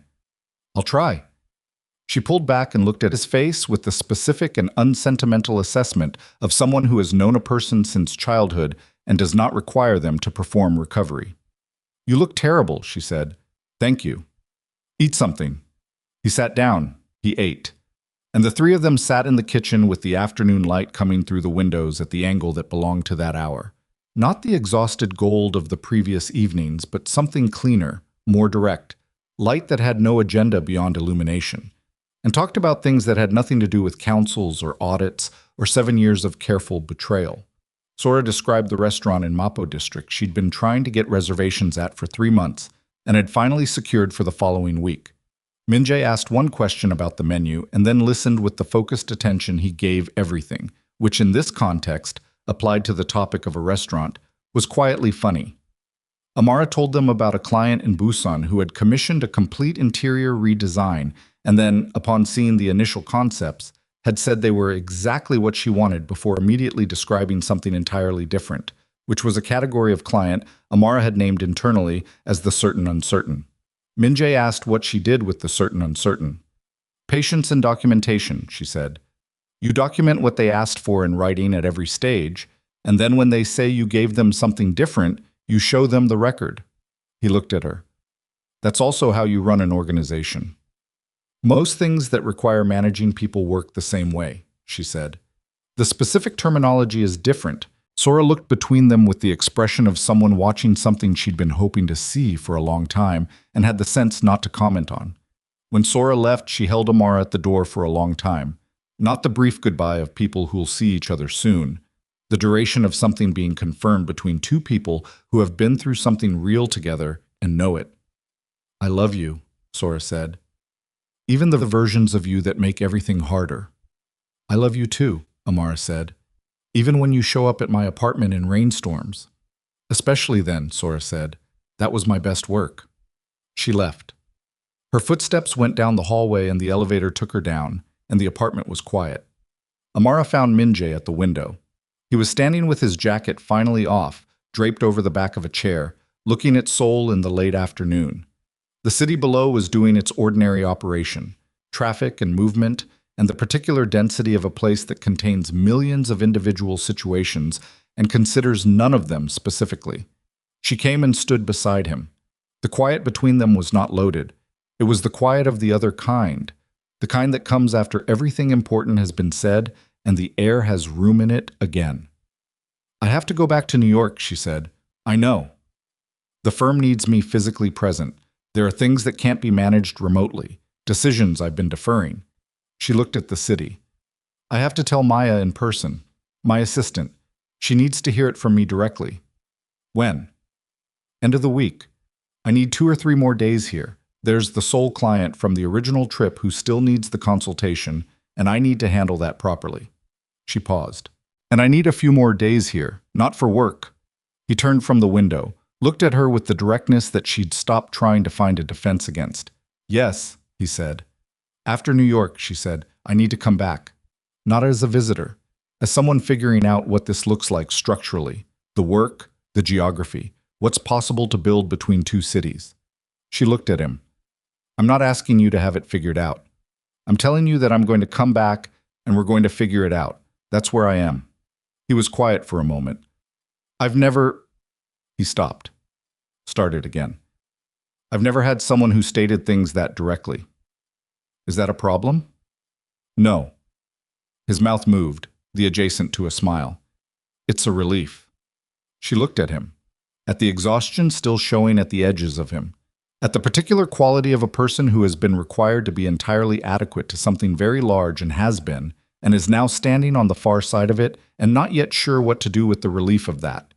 She reached out and took his hand. He looked at their hands, then at her. The rooftop, she said. 3 years ago. Yes.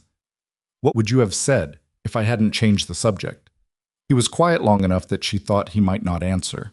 Then, I would have said that I built an entire world on the principle that nothing gets in unless you can afford for it to leave, that I'd held that principle for 15 years and it had worked, and that standing on that roof next to you was the first time the principle had felt wrong instead of safe. He paused. I would have said I didn't know what to do with something I wasn't willing to afford to lose. She held his gaze. I would have kissed you, she said, and then I would have been terrified, and I probably still would have left, but I would have kissed you first. I know. We wasted 3 years. We were different people 3 years ago, he said. Maybe the people we were then weren't capable of not wasting them. She thought about that. About the woman who'd stood on that rooftop and made the choice to laugh and change the subject and walk away, and whether that woman could have done differently with the resources she'd had. She wasn't sure. The honest answer was she wasn't sure, which was different from no and different from yes. We're here now, she said. Yes. He squeezed her hand. We are. The week that followed moved at a different pace than the weeks before it. Not slow. There was nothing slow about it, but with a different quality. The procedural challenge Seongjin's lawyer had filed was assessed and denied within 72 hours. The referral of the external account transfers moved into formal proceedings that would take months to resolve, but were, as Min-jae had said, outside council authority and out of his hands. Two of the council members who had voted against the audit came to Min-jae separately, on separate days, and had conversations that Amara wasn't present for, and that Min-jae described afterward only as productive, in the specific tone that communicated the conversations had involved something costing those men something. She spent 2 days with the sole client. The consultation went well, as she'd known it would. She was good at this, had always been good at this, and the comfort of working well at something she'd built herself from the ground up was a particular kind of stabilizing. She sat in the client's space with her notebook in her eye and the 11 years of professional judgment that lived in her hands and her decisions, and she felt, for those 2 days, like a person who knows who she is and what she does. She was still that person. That was what she understood, sitting in that Busan client meeting, more clearly than she'd understood it before. Choosing Min-jae wasn't a replacement of what she'd built. It was an addition to it. A complication, an enrichment, a demand, and an addition. On the evening before her flight to New York, Min-jae made dinner. She hadn't known he cooked until she walked into the kitchen and found him at the stove with the focused competence of someone who did this regularly and without announcement. She stood in the kitchen doorway and watched him for a moment before he heard her. "You cook," she said. "Occasionally." He adjusted the heat. "Sit down." She sat at the kitchen table. The apartment smelled like something with ginger and garlic, and the particular depth of a broth that had been going for a while. The light in the kitchen was warm and specific, the light of a room being used for its purpose. "My mother taught me," he said, his back to her, working at the stove. "Not formally. She cooked constantly, and I was always in the kitchen, because the kitchen was where she was, and I wanted to be where she was." A pause. "It took me years to realize that was a form of closeness. I was allowing that I'd blocked out of other parts of my life." She didn't say anything. She let him keep the space of it. "She knew about you," he said, "before Jeju. She asked me once, maybe 2 years ago, why I'd never... She asked why there wasn't anyone." He turned slightly, not fully. "I said something about the organization, about the complications. She looked at me the way she does when she knows you're technically telling the truth and factually lying, and she said, 'There's someone. I can tell by the way you say there isn't.'" He was quiet. "She's been waiting for Keju for 2 years. Amara pressed her lips together against something. "She offered me persimmons for the entire van ride." "That's her telling you you're already family." He turned fully, carrying 2 bowls. Set one in front of her, sat down across. "She's been telling you that for years." She looked at the bowl, at the care in it, the kind of care that goes into food made for someone, the particular attention that has nothing to do with performance and everything to do with intention. "I'm coming back," she said. He looked at her. "After New York. I'm coming back. I want you to know that before I get on the plane tomorrow, not after." She held his gaze. "I spent 3 years communicating by disappearing. I'm not doing that anymore, so I'm telling you directly, I'm coming back." He was quiet for a moment. Something moved in his expression, not the managed version, not the professional stillness, but the other thing, the thing underneath that she'd first seen on a rooftop 3 years ago, and that had been the actual problem all along. "I know," he said. "I believe you." "Okay," she said. "Okay," he said. They ate. The food was better than it had any business being from someone who occasionally cooked. The kitchen was warm and the city was outside doing its thing, and they talked about unremarkable things, about his mother's visit plans, about Jiwon's latest phase, about a building Amara had seen in the Mapo district that had an exterior she wanted to study more closely, about a book he'd been reading about the post-war reconstruction of Seoul that he described with the particular enthusiasm of someone who has found a subject that connects to something personal in them. She listened to him talk about the book and watched his hands on the bowl and thought about the specific arithmetic of a life. What you put in, what you get back, what it costs to keep something safe, and what happens when you finally stop calculating the cost of something and just let yourself be inside it. After dinner, she helped him clean up. Side by side at the sink, doing the ordinary work of dishes, the small domestic machinery of 2 people sharing a space. "One thing," she said, handing him a bowl to dry. He took it. "What?" "The 2 council members who came to see you this week. The ones who voted against the audit." She looked at the sink. "What did those conversations involve?" He dried the bowl, set it down. An honest accounting of what the Incheon documentation means for them individually, he said carefully, and an offer of protection in exchange for a formal alignment with the council's current decision. She looked at him. No one was harmed, he said. It was a negotiation. Everything I do is negotiation. The currency and the consequences are different from most industries, but the mechanism is the same. She nodded slowly. I'm not asking you to be something different, she said. I need you to know that. I'm not entering this with a plan to change the fundamental nature of what you do. I'm entering it as a person who will sometimes ask you direct questions and will need direct answers. She turned to face him. And who will sometimes not ask because I don't want the answer, and I need you to let me have both of those without making it into something I have to justify. He looked at her for a long moment. Yes, he said. I can do that. Okay. She turned back to the sink. There's a pan. He picked up the pan. They finished the dishes. The apartment settled into its late-night quiet around them. She went to the guest room and packed her bag for the morning with the methodical efficiency of someone who has packed a bag in 1,000 hotel rooms and knows exactly how to make a space that was temporarily hers into a space that holds no trace of her. Then she stopped, looked at the bag, left 2 things on the nightstand, a book she'd been reading and the cardigan she'd worn the first evening in the apartment, not as a statement, just as the material fact of someone who intended to come back. She slept well. Better than she had since before the bathroom floor in Manhattan, before the test stick on the sink, before any of it. She slept in the guest room of Min-jae's apartment in Seoul, with the city outside the window and the sound of him somewhere in the apartment's quiet, and she slept the way you sleep when something you've been carrying has been set down and you've let yourself stop checking whether you put it down correctly. She flew to New York on a Thursday. Maya met her at the office, took one look at her face and said, "Okay, it's not a client thing." "No," Amara said. "It's not." She told her.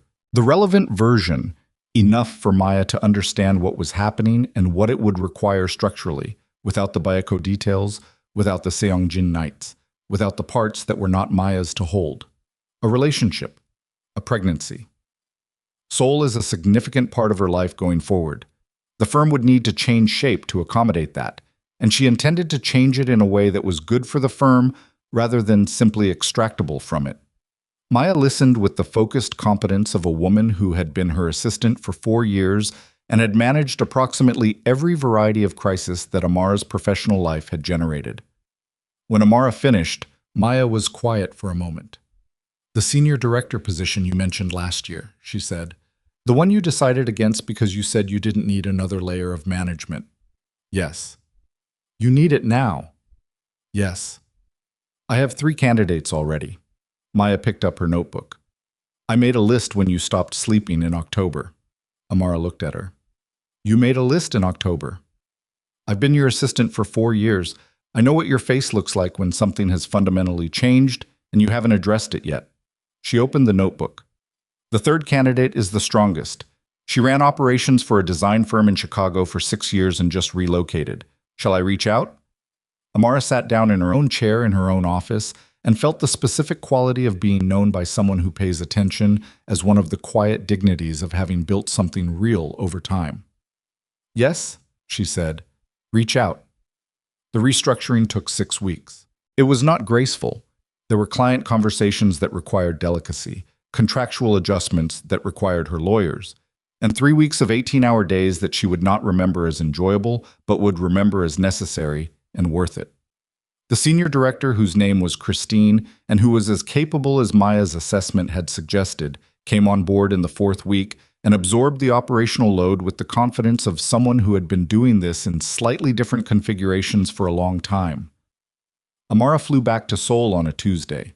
She brought 1 extra bag, the kind you bring when you're not leaving.